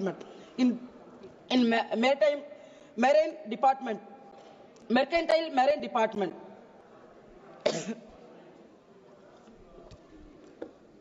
so amendments need to be done so that these Indian officers and engineers transition from working in foreign shipping to coastal shipping is easy. Coastal shipping will get a lot of benefits from the experience and highly skilling training of these and these safe years. Class 3 member, madam, one, I conclude within 1 second I complete. I conclude. Class 3, this class prohibits the engagement of vessel other than Indian vessel. Thank you very much, Honorable Speaker, madam, for giving me an opportunity to speak on coastal shipping bill. I have risen to speak to support Coastal Shipping Bill 2024. Indian shipping industry is crucial part of our economy, involving both public and private players, and encompasses of ports, shipping and waterways. India's location is crucial for global shipping routes. India has 12 major ports and 205 minor ports handling large volumes of cargo traffic. In 2024, they handled 817.97 million tons of cargo, showing an increase of 4.5% from previous year. Madam, India's maritime industry dates back to 13th century and 16th century. India is one of the world's top 5 shipping recycling countries and holds as large as 30% share in the world market. India ranks 18th in the world shipping tonnage. 16th, India is the 16th largest maritime country in the world and has a merchant fleet of 1,491 sea-going ships with a total capacity of 13 million GT. अगर ports होंगे तो ships होंगे और ships होंगे तो shipping industry होगी. The Coastal Shipping Bill 2024 was approved by the Union Cabinet, which aims to simplify and modernize regulation in Indian coastal shipping sector and to enable the statutory imposition of specific licensing conditions engaged in coastal trade, thereby promoting the regulation of such activities and boosting the domestic coastal shipping economy. The bill will also benefit ship owners and shipyards in India, non-vessel operating common carriers and cargo owners besides seafarers. It will repeal and replace certain provisions of the Merchant Shipping Act 1958 and aims to enhance the share of coastal shipping from the current 6.5% to 7.5% by 2030 and further to 12% by 2047. The bill is set to benefit ship owners, shipyards in India, non-vessel operating common carriers, cargo owners and seafarers. Additionally, Indian shipbuilding is expected to receive a significant boost as the Ministry of Port, Shipping and Waterways officially indicate that the bill will promote the use of Indian-built ships for coastal shipping and trade. The Modi government has encouraged and supported shipping industry through various policy initiatives such as 100% FDI in automatic routes for port, facilitating 10 years tax holiday in making and maintaining for ports, and creation of huge fund of 25,000 crore maritime development fund for long-term financing for the maritime industry. India has a coastline of 7,516 kilometers. Shipping industry accounts for 13.4% in country's GDP growth. It handles about 95% of the country's trade by volume and 70% by value. The government plans to invest rupees 7,000 crore only in port infrastructure project by 2035 to bolster the maritime sector. Sir इससे पहले भी मोदी जी ने अगले साल Indian port bill 2024 लाए थे और देखने की बात यह है कि इंडियन पोर्ट एक्ट भी आजादी से पहले बने 1908 जो बना था वो सुधारने का कांग्रेस में अभी कोई समझ नहीं आई. Additionally, the government plans to establish shipbuilding and repair clusters in 5 states: Gujarat, Maharashtra, Kerala, Andhra Pradesh, and Odisha. These clusters will not only generate employment opportunities but also bolster India's position as a global hub for ship manufacturing and maintenance. The bill also seeks to integrate the coastal maritime transport with inland waterways.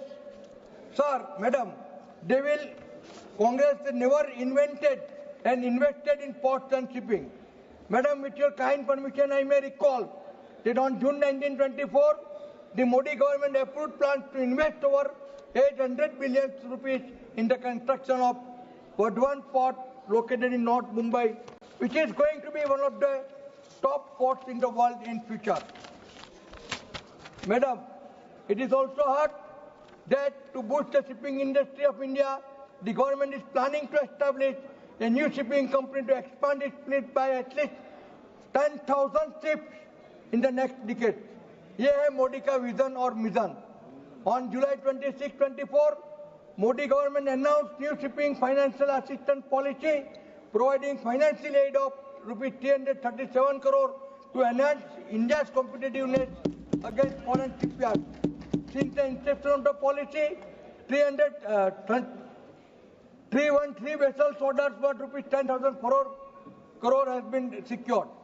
Our Gujarat has also a vast coastline of 1,600 kilometers, which has 3 ports, Kandla, Mundra and Hazira, which has great potential if developed to generate employment and fisheries business in the state. Hazira near Surat is the less developed, and I demand that some fund may be provided for the development of Hazira fund.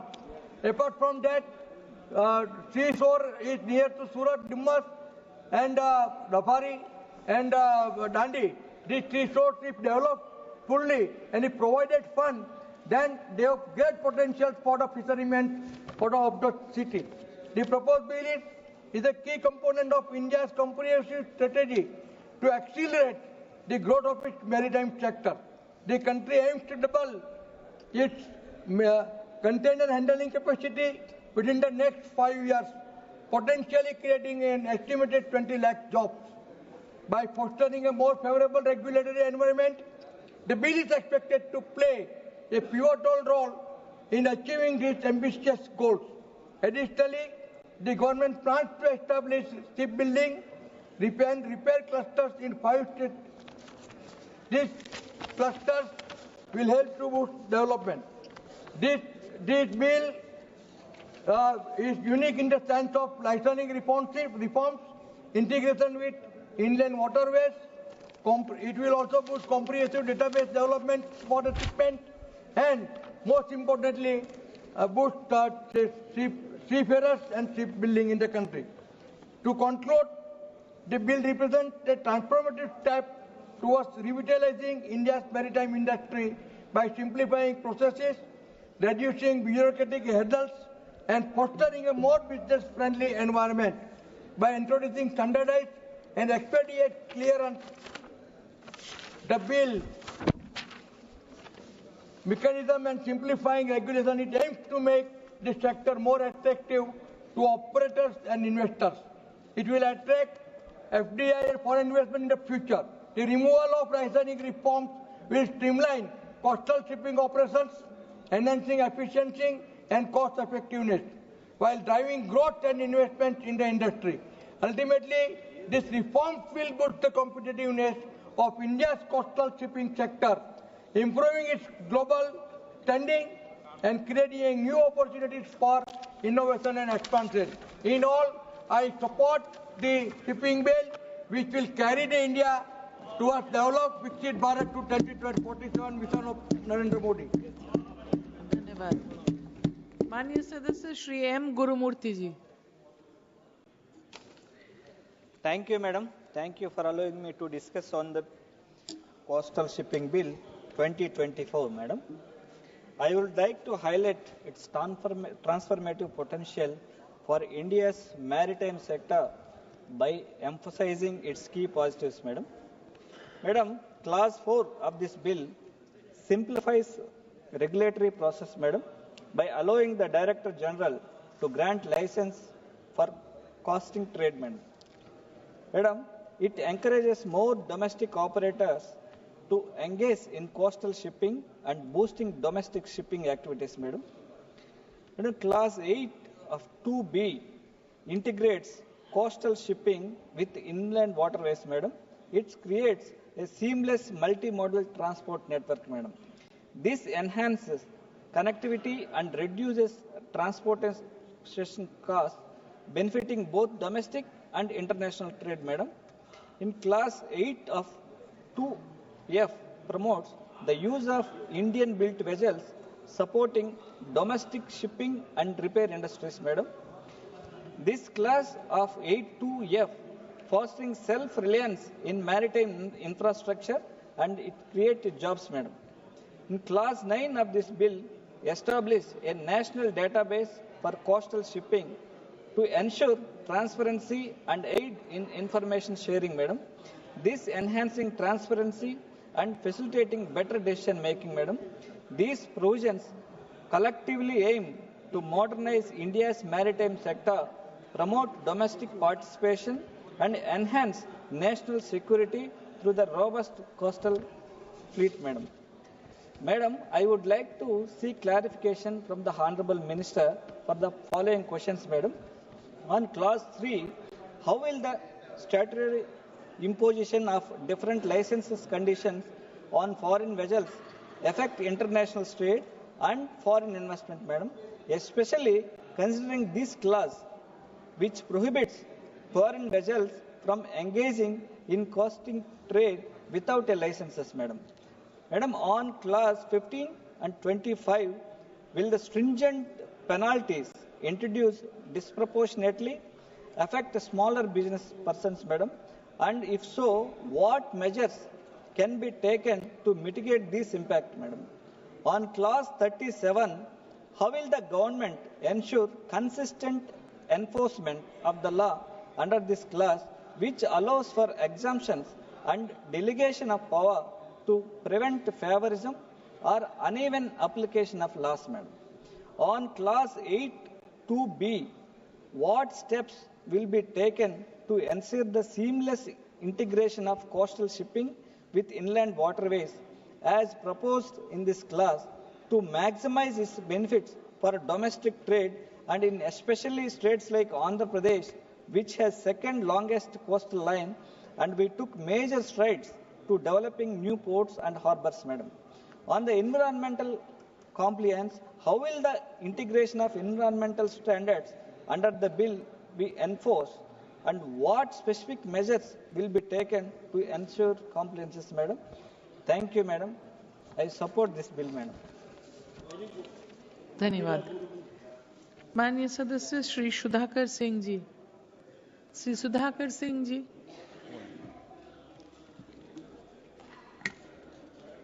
सभापति महोदया, मैं इस सदन में coastal shipping bill 2024 का विरोध करने के लिए खड़ा हूं। इस विधेयक के शीर्षक में शिपिंग और स्ट्रेटेजिक प्लानिंग जैसे शब्दों के माध्यम से एक आधुनिक और दूरदर्शी दृष्टिकोण का आभास दिया गया है, लेकिन जब हम इसके प्रावधानों को गहराई से पढ़ते हैं तो स्पष्ट होता है कि विधेयक दरअसल सरकार की उसी केंद्रीकृत नीति और निगरानी परक शासन प्रणाली का विस्तार है जो लगातार विधायी प्रक्रियाओं को कमजोर कर रही है। मैं स्पष्ट करना चाहता हूं कि समुद्री व्यापार या आधुनिकीकरण के विरोध में नहीं खड़ा हूं, मेरा विरोध इस दृष्टिकोण से है जिसमें लोकतांत्रिक भागीदारी, क्षेत्रीय विविधता और व्यवहारिक जरूरतों की उपेक्षा की गई है। सरकार यह दावा करती है कि यह विधेयक देश में नौवहन क्षेत्र में को गति देगा, परंतु तथ्य यह है कि इस क्षेत्र में 100% प्रत्यक्ष विदेशी निवेश की अनुमति मिलने के बावजूद जमीनी स्तर पर कोई बड़ा परिवर्तन नहीं दिखाई दे रहा। कारण साफ है, नीतियों की अस्पष्टता, प्रक्रियाओं की जटिलता और सबसे अहम भारतीय नाविकों और श्रमिकों को रोजगार में प्राथमिकता देने की गारंटी नहीं। यह विधेयक रोजगार निर्माण की बात तो करता है, लेकिन इसे कहीं नहीं लिखा है कि भारतीय नागरिकताओं को भी प्राथमिकता मिलेगी, न कोई न्यूनतम प्रतिशत तय किया गया है। अगर सरकार वाकई इस क्षेत्र में को रोजगार उत्पन्न करने वाला इंजन बनाना चाहती है तो कम से कम 50% नौकरियां भारतीय नागरिकों के लिए आरक्षित होनी चाहिए। ऐसा नहीं है। भारत के बहुत सारे नौजवान दुनिया के अन्य देशों में नौ परिवहन में काम कर रहे हैं। लोग लगातार खबरें आती हैं कि विदेशों में जो हाईजैक कर लिए जाते हैं समुद्री जो जहाज और बरसों तक उसमें फंसे रहते हैं। इस विधेयक में 2 वर्षों के भीतर एक राष्ट्रीय तटीय अंतर्देशीय शिपिंग रणनीति बनाने की बात की गई है, लेकिन इसमें स्थानीय उद्योगों, मछुआरों और विशेषकर क्षेत्रीय विशेषज्ञों की कोई भागीदारी नहीं दिखती है। यह भारत की व्यापक परिवहन और व्यापारिक आकांक्षाओं से स्पष्ट रूप से कटा हुआ प्रतीत होता है। विशेष रूप से राष्ट्रीय लॉजिस्टिक ढांचे में आंतरिक जलमार्गों को एकीकृत करने की अत्यंत आवश्यकता के संदर्भ में कोई यहाँ चर्चा नहीं है। सरकार ईज ऑफ डूइंग बिजनेस और लॉजिस्टिक लागत को कम करने की बात करती है, लेकिन यह विधेयक नदी परिवहन की क्रांतिकारी संभावनाओं को पूरी तरह से बेदखल कर देती है। खासतौर से बिहार जैसे राज्यों में जिन्हें प्राकृतिक दृष्टि से अद्वितीय भौगोलिक लाभ प्राप्त है। बिहार में 7 प्रमुख नदियां गंगा, गंडक, घाघरा, कोसी, सोन, कर्नासा और पुनपुन नदी बहती। यह प्राकृतिक राजमार्ग अभी भी भारी रूप से उपेक्षित है। राष्ट्रीय जलमार्ग अधिनियम 2016 के तहत घोषित 111 राष्ट्रीय जलमार्गों में से कई जैसे NW1, NW37, NW58 मुख्य रूप से बिहार होकर गुजरते हैं, जिससे नेपाल को भी अंतर्राष्ट्रीय व्यापार को सुविधा देने की बात कही गई है। और समुद्री मार्ग से नेपाल के साथ जो हमारा समझौता हुआ है भारत का, वो इन्हीं नदियों के माध्यम से संभव हो पाएगा। इसलिए इन नदियों पर भी कोई बिना जोड़े हुए हम नेपाल को समुद्री व्यापार का रास्ता दे नहीं पाएंगे। गंगा नदी विशेष रूप से राष्ट्रीय जलमार्ग 1 का हिस्सा है, जो इलाहाबाद से हल्दिया तक पूर्वी उत्तर प्रदेश, बिहार, झारखंड, पश्चिम बंगाल होकर जाती है। कुल लंबाई 1600 किलोमीटर है। यह भारत की सबसे महत्वाकांक्षी अंतर्राज्यीय जलमार्ग परियोजनाओं में से एक बिहार के व्यापार को बदलने की असीम संभावनाएं रखती है। उपलब्ध आंकड़े की दिशा में स्पष्ट रूप से inland waterway authority of India के अनुसार राष्ट्रीय जलमार्ग 1 के जरिए माल ढुलाई की लागत 1 रुपये 30 पैसे प्रति टन किलोमीटर है, जबकि रेल से 2 रुपये 41 पैसे और नदी के जरिए 3 रुपये 62 पैसे खर्च आ रहा है। वहीं जो साहिबगंज टर्मिनल पर लागत 4.5 रुपये प्रति टन है। यह आंकड़े मामूली नहीं है, यह आर्थिक क्रांति के वाहक हैं। साथ ही IWT न केवल 4 गुना कम ईंधन खर्च कम करता है, बल्कि कम प्रदूषण, न्यूनतम शोर और लगभग 0 दुर्घटना लागत के साथ माल परिवहन का सबसे टिकाऊ और पर्यावरण सम्मत तरीका है। बिहार जैसे राज्यों में जहां रोजगार और औद्योगिक संपर्क दोनों की नितांत आवश्यकता है, IWT आर्थिक दक्षता और पारिस्थितिक संतुलन दोनों को प्रदान करता है। हमने इसके सफल उदाहरण भी देखे हैं, जहां गंगा के जरिए विदेशों से उर्वरक पटना फतुहा तक, सीमेंट पटना तक और गाड़ियों और कलपुर्जों की सप्लाई वाराणसी तक देखने को मिला। हाल में भारत और नेपाल के बीच हुए समझौते के अनुसार गंडक और कोसी नदियों को अंतर्राष्ट्रीय जलमार्ग के रूप में विकसित किया जा रहा है, जिससे नेपाल को समुद्र तक पहुंच मिलेगी और बिहार को क्षेत्रीय व्यापार के लिए एक ऐतिहासिक अवसर मिलेगा। लेकिन परियोजनाओं के लिए गहरी जलधाराएं, उच्च क्षमता वाले बार्ज, सीमा पार लॉजिस्टिक समन्वय की आवश्यकता है, जो कि एक स्पष्ट, समर्थक और दूरदर्शी कानूनी ढांचे के बिना संभव नहीं। यह विधेयक दुर्भाग्य से इस दिशा में कोई ठोस प्रयास नहीं करता, सिर्फ समुद्री वाहकों, विदेशी शिपिंग कंपनियों तक सीमित रहता है। बिहार और पूर्वी भारत के लाखों उत्पादकों, व्यापारियों, किसानों को पूरी तरह अनदेखा करता है, जिनके लिए सस्ता और विश्वसनीय व्यापार संपर्क जीवन रेखा बन सकता है।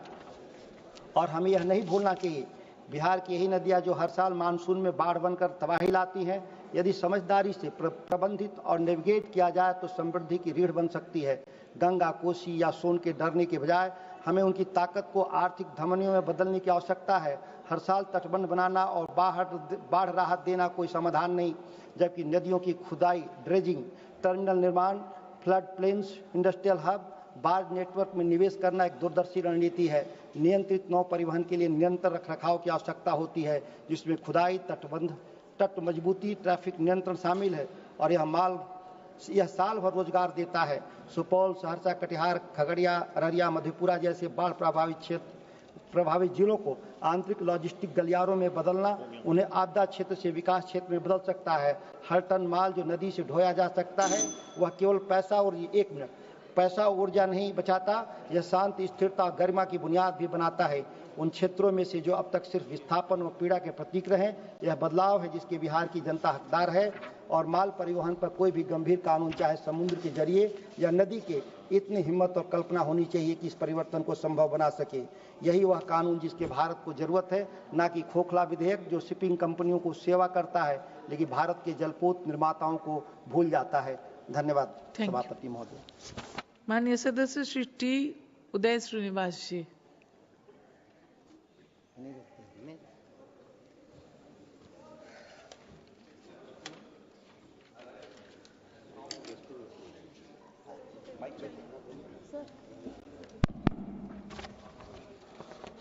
Honorable Speaker, I rise today in strong support of Coastal Shipping Bill 2024, a crucial step towards unlocking India's immense maritime potential. Despite having a 7,500 kilometers coastal line and key access to global shipping routes, coastal shipping accounts only 7% of India's total freight movement. This is a missed opportunity, especially when coastal shipping is 60 to 70% cheaper than the road transport and 30 to 40% cheaper than the rail transport. Strengthening this sector can help reduce India's high logistic cost of 14 to 15% of GDP compared to the global average of 8 to 10%. The Coastal Shipping Bill 2024 stands as a cornerstone reform designed to regulate, modernize and revitalize India's coastal shipping industry. One of its most significant provisions is the expansion of the definition of coasting trade. Beyond just transports of goods and passengers, it now includes vital services such as offshore exploration, research and commercial activities. This is a game changer because nearly 50% of Indian flagged vessels operate in the offshore sector. By bringing them under a structured regulatory framework, this bill will attract investment, enhance operational safety and strengthen India's position in offshore oil, gas and maritime services. Additionally, this bill eliminates licensing requirements of Indian-owned vessels, removing bureaucratic hurdles and making operations more seamless. This is an essential reform because today only 1.2% of global shipping tonnage is registered under the Indian vessels.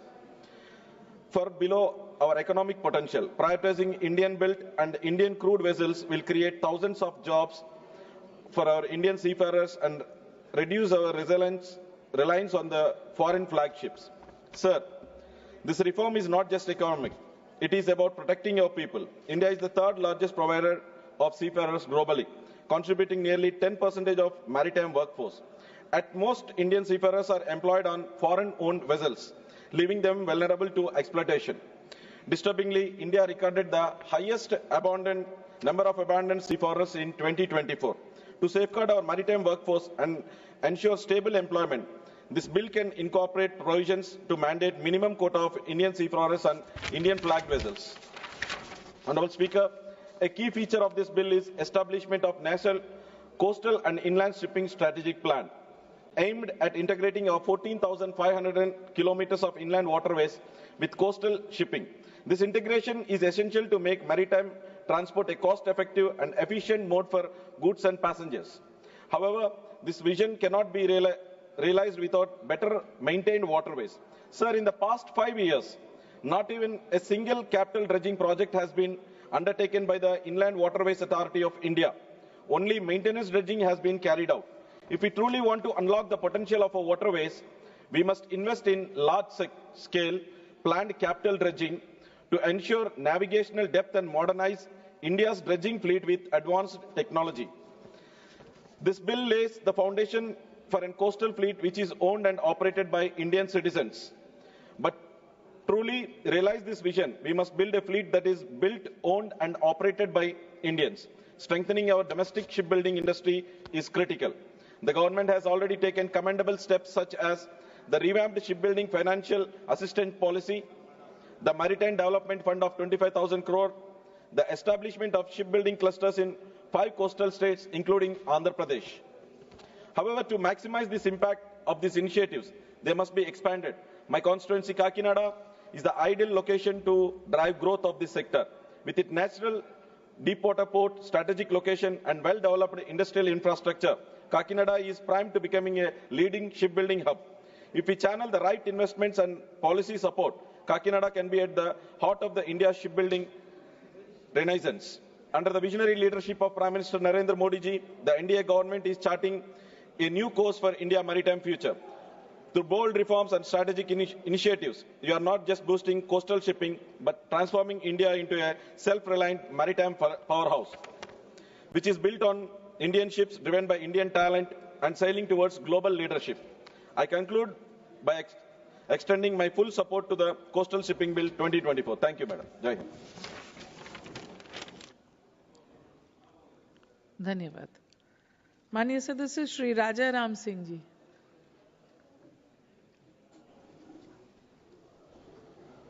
सभापति महोदया, ये bill अपना purpose को शुरू में ही रखता है to consolidate and amend the law relating to regulation of coastal shipping, promote coasting trade and encourage domestic participation therein, to ensure that India is active to a coastal fleet owned and operated by the citizens of India for its national security and commercial needs, and for matters connected therewith or incidental thereto. मैं इस bill के विरोध में इसलिए खड़ा हूं कि एक शब्द शुरू में चला था पीपीपी, प्राइवेट पब्लिक पार्टनरशिप, लेकिन इसको हमने कुछ ही दिन में प्राइवेटाइजेशन ऑफ पब्लिक प्रॉपर्टीज होते हुए देखा था, और अब ये 4P में बदलता हुआ दिखाई दे रहा है इस बिल से। वो है public properties for private players. इस बिल के जरिए ये कोशिश की गई है और निजी मुनाफे को देश की सुरक्षा और देश हित में बताने की कोशिश की गई है। अभी वेणुगोपाल जी ने, माननीय सदस्य ने रखा था कि हल्दिया से लेकर के केरल के पोर्ट तक धीरे धीरे एक ही व्यक्ति का मोनोपोली बन रहा है। इस बिल में कहीं से भी इस मोनोपोली को चेक करने का, कंट्रोल करने का कोई प्रोविजन नहीं है, न तो भाड़ा नियंत्रण के मामले में, न ही मान लीजिए कि ड्रग्स बड़े पैमाने पर प्राइवेट पोर्ट से, प्राइवेट वेसल से आ जा रहे हैं, उसको नियंत्रित करने के मामले में, इसी तरह से इलीगल अन्य चीज़ों के मामले में कोई प्रोविजन इसके भीतर दिखाई नहीं देता है। मैंने इसको पढ़ने की कोशिश की गई है और ये निजी मुनाफे को ही नेशनल सिक्योरिटी बताने की कोशिश कर रहा है। तो हम तो ये महसूस कर रहे हैं कि जैसे मध्यकाल में राजाओं ने अपने व्यापार के लिए भिन्न भिन्न वेसल्स चला रखे थे, प्राइवेट ढंग से वो यूज करते थे, उसी तरह से इस पार्लियामेंट को अपना नेशनल ग्रिप कमजोर करते हुए प्राइवेट के हाथ में हवाले कर देने के लिए बिल लाया गया है। और सबसे दुखद बात यह है कि इसको कहा जा रहा है कि ये आज़ादी के 75वें साल में ये एक्ट हम स्वीकार कर रहे हैं। ये लगता है कि राष्ट्र हित और राष्ट्र की सुरक्षा से रिलेटेड बहुत बड़ा काम करने जा रहे हैं, लेकिन सब कुछ हम प्राइवेट हाथों में सौंपने जा रहे हैं इस बिल के जरिए, और इसीलिए मैं इसका कड़ा विरोध करता हूं, इसके खिलाफ मैं बोलता हूं। धन्यवाद माननीय सदस्य। माननीय सदस्य श्री के नबस्कानी जी।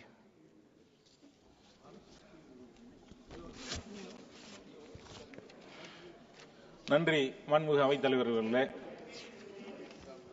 துறைமுகங்கள் சம்பந்தமான மசோதாவிலே பங்கேற்று உரையாற்றுவதற்கு வாய்ப்பளித்தமைக்கு நன்றி தெரிவித்துக் கொள்கின்றேன். எங்களுடைய தமிழர்கள் 1000 ஆண்டுகளுக்கு முன்பே Rajaraja Cholan Vietnam, Cambodia, Laos என்று சைனா வரை கப்பல்களை வைத்து துறைமுகம் மூலமாக ஆட்சி செய்தவர் கடாரம் கொண்டான் என்ற பெயரும் உண்டு. அதுபோல வ.உ. சிதம்பரனார் சொந்தமாக கப்பலை வாங்கி ஆங்கிலேயரை மிரள வைத்த ஒரு சுதந்திர போராட்ட வீரர். இப்படி துறைமுக மேலாண்மைக்கு தமிழர்கள் பெயர் பெற்றவர்கள், சிறந்து விளங்கியவர்கள். அந்த காலத்தில் 20க்கும் மேற்பட்ட துறைமுகங்கள் தமிழ்நாட்டிலே சிறப்பான முறையில் செயல்பட்டு வந்தது. அதன் மூலமாக வணிகம் செய்ய முடிந்தது. இன்றைக்கு 2-3 துறைமுகங்களை தவிர மற்ற அனைத்து துறைமுகங்களும் செயல்பாட்டிலே இல்லாமல் இருக்கின்றது. இயற்கையாக அமைந்த துறைமுகங்கள் எல்லாம் மூடிவிட்டு இன்றைக்கு செயற்கையாக துறைமுகங்களை உருவாக்கி கொண்டிருக்கின்றது இந்த அரசு. கிட்டத்தட்ட 5000 கோடி ரூபாய் குஜராத்திற்கு நிதி ஒதுக்கி, மகாராஷ்டிராவுக்கு அருகிலே நிதி ஒதுக்கி துறைமுகத்தை மேம்படுத்திக் கொண்டிருக்கின்றீர்கள். எங்களுடைய துறைமுகம் எல்லாம் மூடப்பட்டு கிடக்கின்றது. நம்முடைய மாண்புமிகு அமைச்சர் குஜராத்துக்கு அமைச்சரா, இந்தியாவுக்கு அமைச்சரா என்ற சந்தேகம் எங்களுக்கு இருக்கின்றது. தமிழகத்திலே இருக்கக்கூடிய சிறப்பாக செயல்பட்ட கடலூரிலிருந்து நாகப்பட்டினம் கடற்கரை ஏரியா முழுவதும் சீர்காழி என்று தொண்டி வரைக்கும் இருந்த அந்த காலத்தில் செயல்பட்ட துறைமுகங்களை எல்லாம் மேம்படுத்த வேண்டும். அப்படி மேம்படுத்துகின்ற போது பல நாடுகளோடு வணிக ரீதியான தொடர்பு, கலாச்சார தொடர்பு ஏற்படும். அப்படி அந்த காலத்தில் சிறப்பாக முறையில் செயல்பட்ட துறைமுகங்களை மீண்டும் உருவாக்க வேண்டும். இன்றைக்கு இதில் வேதனை என்று சொன்னால், அந்த துறைமுகங்களை எல்லாம் தனியார் மயமாக்கி கொண்டிருக்கிறது இந்த அரசு. அத்தனையும் அதானிக்கு தாரை வார்த்து கொண்டிருக்கின்றது இந்த அரசு. அதெல்லாம் நிறுத்தப்பட வேண்டும். கடல்களை பாதுகாக்க வேண்டும். கடலை பாதுகாக்கக்கூடிய மீனவர்களுடைய பாதுகாப்பை உறுதி செய்ய வேண்டும். எங்களுடைய தமிழ்நாட்டு மீனவர்கள், ராமேஸ்வரம் மீனவர்கள் இலங்கை கடற்படையால் தொடர்ந்து சிறைபிடிக்கப்படுவது, அவருடைய படகுகள் பறிமுதல் செய்யப்படுவது தொடர்ந்து இந்த அவையிலே தொடர்ந்து அதை வலியுறுத்திக் கொண்டிருக்கின்றோம். பலமுறை ஒன்றிய வெளியுறவுத்துறை அமைச்சரை சந்தித்து இதை சொல்லியிருக்கின்றோம். எங்களுடைய தமிழ்நாட்டின் முதலமைச்சர் ஒவ்வொரு முறையும் வெளியுறவுத்துறை அமைச்சருக்கும் மாண்புமிகு பிரதமருக்கும் இது சம்பந்தமாக தொடர்ந்து வலியுறுத்திக் கொண்டிருக்கின்றார். ஆனால் மீனவர்கள் சிறைபிடிக்கப்படுவது தொடர்ந்து கொண்டே இருக்கின்றது. அவருடைய படகுகள் பறிமுதல் செய்யப்படுவது, அந்த படகுகளை எல்லாம் இலங்கை அரசு நாட்டுடைமை ஆக்கிறது, ஏலத்தில் விடுகின்றது. அவர்களுக்கு எந்த நிவாரணம் கொடுக்கப்படுவதில்லை. ஆனால் எங்களுடைய தமிழக அரசு சார்பில் அங்கே இலங்கையிலே பறிமுதல் செய்யப்பட்ட ஒவ்வொரு படகுக்கும் தமிழ்நாட்டின் முதலமைச்சர் 6 லட்சம் ரூபாய் உதவி கொடுத்தார்கள். இப்போது அதை உயர்த்தி 8 லட்சம் ரூபாயாக அந்த நிவாரணம் கொடுத்துக் கொண்டிருக்கின்றார்கள். ஆனால் ஒன்றிய அரசின் சார்பில் 1 ரூபாய் கூட அவர்களுக்கு நிவாரணம் கொடுக்கப்படவில்லை. அவர்கள் கைது செய்யப்படுவதையும் இந்த அரசு தடுக்கவில்லை. அவர்களுக்கு இன்றைக்கு இலங்கை அரசு அதிகமான அபதாரத்தை விதித்துக் கொண்டிருக்கின்றது. லட்சக்கணக்கான கோடிக்கணக்கான ரூபாயை அந்த படகுகளுக்கும் கைது செய்யப்பட்ட மீனவர்கள் பிணையில் வருவதற்கும் அந்த அபதார தொகையை விதித்துக் கொண்டிருக்கின்றது. இந்த இலங்கை அரசை கட்டுப்படுத்த முடியாத அரசா நம்முடைய இந்திய அரசு இருக்கு என்கின்ற ஒரு கேள்வியை உங்களிடத்தில் மாண்புமிகு அவைத்தலைவர் மூலமாக வைக்கின்றேன். இலங்கை அரசு பாதிக்கப்பட்ட போது, பொருளாதார ரீதியாக மிகப்பெரிய ஒரு பாதிப்பு ஏற்பட்ட போது மனிதாபிமான அடிப்பிலே இந்தியா மிகப்பெரிய உதவி செய்தது. அதையெல்லாம் வரவேற்கின்றோம். அதே நேரத்தில் எங்களுடைய மீனவர்கள் அங்கே பாதுகாப்பாக மீன் பிடிக்கக்கூடிய உரிமையை இந்த அரசு பெற்றுத் தர வேணாமா? கச்சத்தீவு பகுதியிலே தமிழக மீனவர்கள் மீன்பிடிப்பதை, பாதுகாப்பாக மீன்பிடிப்பதை, அவர்கள் கைது செய்யப்படுவதை தடுக்க இந்த அரசு நடவடிக்கை எடுக்க வேண்டும். இது சம்பந்தமாக தொடர்ந்து வலியுறுத்திக் கொண்டிருக்கின்றோம். மீனவர்கள் தான் இந்த கடலுக்கு பாதுகாப்பு. அதன் மூலமாக தான் நீங்கள் இந்த துறைமுகத்தை மேம்படுத்தக்கூடிய இந்த மேலாண்மை திட்டங்களை செயல்படுத்த முடியும். நீங்கள் கடல் போக்குவரத்தை சீர்படுத்த முடியும். கடலை பாதுகாக்கக்கூடிய மீனவர்களுடைய பாதுகாப்பை உறுதிப்படுத்துங்கள். குறிப்பாக எங்களுடைய தமிழக மீனவர்கள், குஜராத் மீனவர்கள் பாகிஸ்தானுடைய கடற்படையால் அவர்கள் கைது செய்யப்பட்டால் உடனடியாக நடவடிக்கை எடுக்கக்கூடிய இந்த அரசு தமிழக மீனவர்கள் இலங்கை கடற்படையால் கைது செய்யப்படும் பொழுது அத்தகைய நடவடிக்கை எடுப்பதில்லை. உடனடியாக நடவடிக்கை எடுக்க வேண்டும். தமிழக மீனவர்களுடைய பாதுகாப்பை உறுதி செய்ய வேண்டும். இரு நாட்டு மீனவர்களுடைய அமைப்பு பிரதிநிதி பேச்சுவார்த்தை மீனவ பிரதிநிதிகளோடு நடத்தி இந்த பிரச்சனையை முடிவு கொண்டு வேண்டும். பல நாடுகளில் அண்டை நாடுகளோடு மீன்பிடிக்கக்கூடிய மீனவர்கள் எந்த பிரச்சனையெல்லாம் மீன்பிடிக்கின்றார்கள்.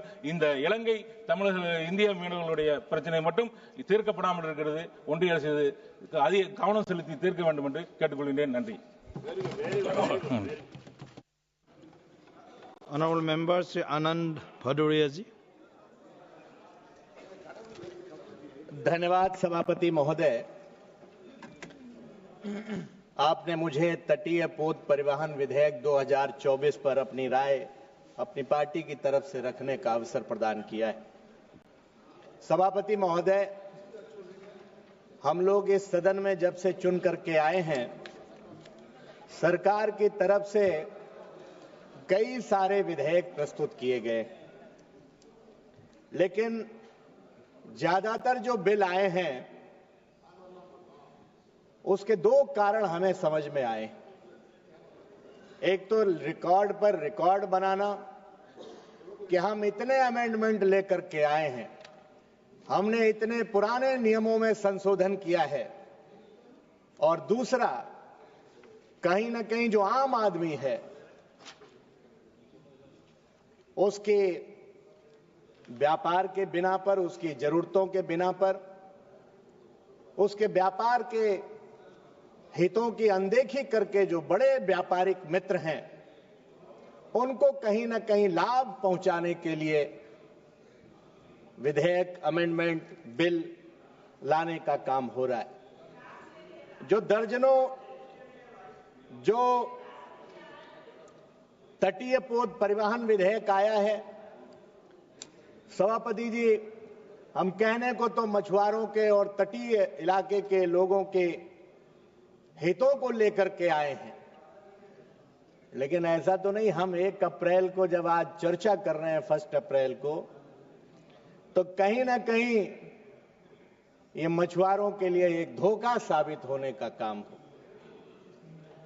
हमने रामचरितमानस में भी, सभापति महोदय, इसलिए जिक्र कर रहा हूं क्योंकि जो मछुआरे हैं वो अगर उत्तर प्रदेश के परिप्रेक्ष्य में हम लोग देखें तो उन्हें निषाद समाज के लोग निषाद समाज के अंतर्गत आते हैं, केवट समाज के अंतर्गत आते हैं। ये वही केवट और निषाद समाज के लोग हैं जिन्होंने मर्यादा पुरुषोत्तम भगवान श्री राम को नौका में बिठा करके गंगा पार कराने का काम किया था और उतराई भी नहीं ली थी, लेकिन आज वो मछुआ समुदाय संकट में है। सभापति जी, देश के समुद्री व्यापार, मछुआरों और छोटे जहाज मालिकों के हितों के साथ एक बड़ा खिलवाड़ हो रहा है। इस बिल में कहा गया है कि भारतीय स्वामित्व वाले जहाजों को लाइसेंस की जरूरत नहीं होगी, लेकिन यह सिर्फ एक छलावा है, क्योंकि जब आप विदेशी कंपनियों को भारतीय तटीय व्यापार में शामिल कर रहे हैं, आंकड़े बताते हैं कि भारत का 95% अंतर्राष्ट्रीय व्यापार समुद्री मार्ग से होता है, लेकिन हमारे पास अपने जहाजों की तो संख्या नगण्य है। सभापति जी, अपने जहाज हैं ही नहीं, तो फिर सरकार विदेशी जहाजों को भी तटीय व्यापार में लाने का काम करेगी और जिससे भारतीय शिपिंग कंपनियों का व्यवसाय चौपट हो जाएगा। क्या सरकार को अपने जहाज बनाने पर, अपने जहाज लाने पर काम नहीं करना चाहिए था? कबीरदास जी ने कहा, जिन खोजा तिन पाइया, गहरे पानी पैठ। लेकिन सरकार गहरे पानी में नहीं उतरना चाहती, केवल विदेशियों को लूटने का रास्ता देना चाह रही। इस बिल में सर्विसेज को तटीय व्यापार में शामिल किया गया, जिसमें तेल, गैस की खोज, समुद्री शोध जैसे काम आते हैं, लेकिन मछली पकड़ने को इसमें शामिल नहीं किया गया। यानी बहुराष्ट्रीय कंपनियों को तटीय इलाकों में ड्रिलिंग और खनन का अधिकार मिलेगा, भारत के लाखों मछुआरों के अधिकारों की अनदेखी होगी। क्या यही सरकार का सबका साथ और सबका विकास है? कहीं ना कहीं मछुआरों की आवाज को दबाना है। इसलिए हम कहना चाहते हैं सभापति जी, कुछ मछुआरों के हितों पर भी काम करना चाहिए। उत्तर प्रदेश में जब समाजवादी पार्टी की हुकूमत थी, माननीय अखिलेश यादव जी मुख्यमंत्री थे, उन्होंने मछुआ आवास देने का काम किया था। मछुआ समुदाय के केवट निषाद समाज को उन्होंने तालाबों के पट्टे देने का काम किया था, उनकी पेंशन देने का काम किया था। तो क्या माननीय मंत्री जी को इस तरीके की कोई योजना नहीं लानी चाहिए जिससे इस मछुआ, केवट, निषाद समाज के लोगों का कल्याण हो सके? उत्तर प्रदेश की सरकार ने तो ये जो जातियां हैं इनको एससी एसटी का दर्जा देने के लिए माननीय अखिलेश यादव जी ने प्रस्ताव बना करके भेजा, लेकिन वो भी अभी लंबित है। सरकार निषाद, केवट समाज को आरक्षण नहीं देना चाहती। ऐसे सभापति जी, हम कहना चाहते हैं, पुराने कानून में बिना लाइसेंस तटीय व्यापार करने पर 6 महीने की जेल या 10,000 रुपए का जुर्माना था। अब इस बिल में बढ़ा करके 15 लाख या कमाई का 4 गुना कर दिया है। ये किसके हित में है माननीय मंत्री जी? बड़ी कंपनियों के लिए तो ये छोटी रकम है, लेकिन जो छोटे जहाज मालिक हैं, जो मछुआरे हैं, वो कैसे इतना बड़ा अर्थदंड दे पाएंगे? इसलिए सभापति जी, इस बिल में डायरेक्टर जनरल ऑफ शिपिंग को यह अधिकार दिया गया है कि वो किसी भी जहाज को जब्त कर सकता है। ये प्रावधान सरकारी दमन को बढ़ावा देगा कि क्या ये सरकार का ईज ऑफ डूइंग बिजनेस की जगह ईज ऑफ हरेसमेंट नहीं है? इसलिए सभापति जी मैं कहना चाहता हूं, आज मछुआरों का खाली हाथ और आंखों में पानी, यही मछुआरों की यही कहानी। सरकार उनका समंदर छीन रही है और आंखों में पानी भर करके छोड़ रही। सभापति जी, इस बिल में राष्ट्रीय तटीय और अंतर्देशीय शिपिंग रणनीति बनाने की बात कही गई है, लेकिन इसमें 2 साल का समय दिया गया है। यानी सरकार के पास कोई योजना तैयार नहीं है, वो बिना सोचे समझे कानून ला रही है। आपका इशारा मैं समझ रहा हूं। मैं एक बात कह करके अपनी बात समाप्त करना चाहता हूं। माननीय सभापति जी, ये बिल राष्ट्र विरोधी है। इस बिल में भारतीय समुद्री हितों को बेचने की तैयारी है। ये छोटे जहाज मालिकों, मछुआरों, देशी शिपिंग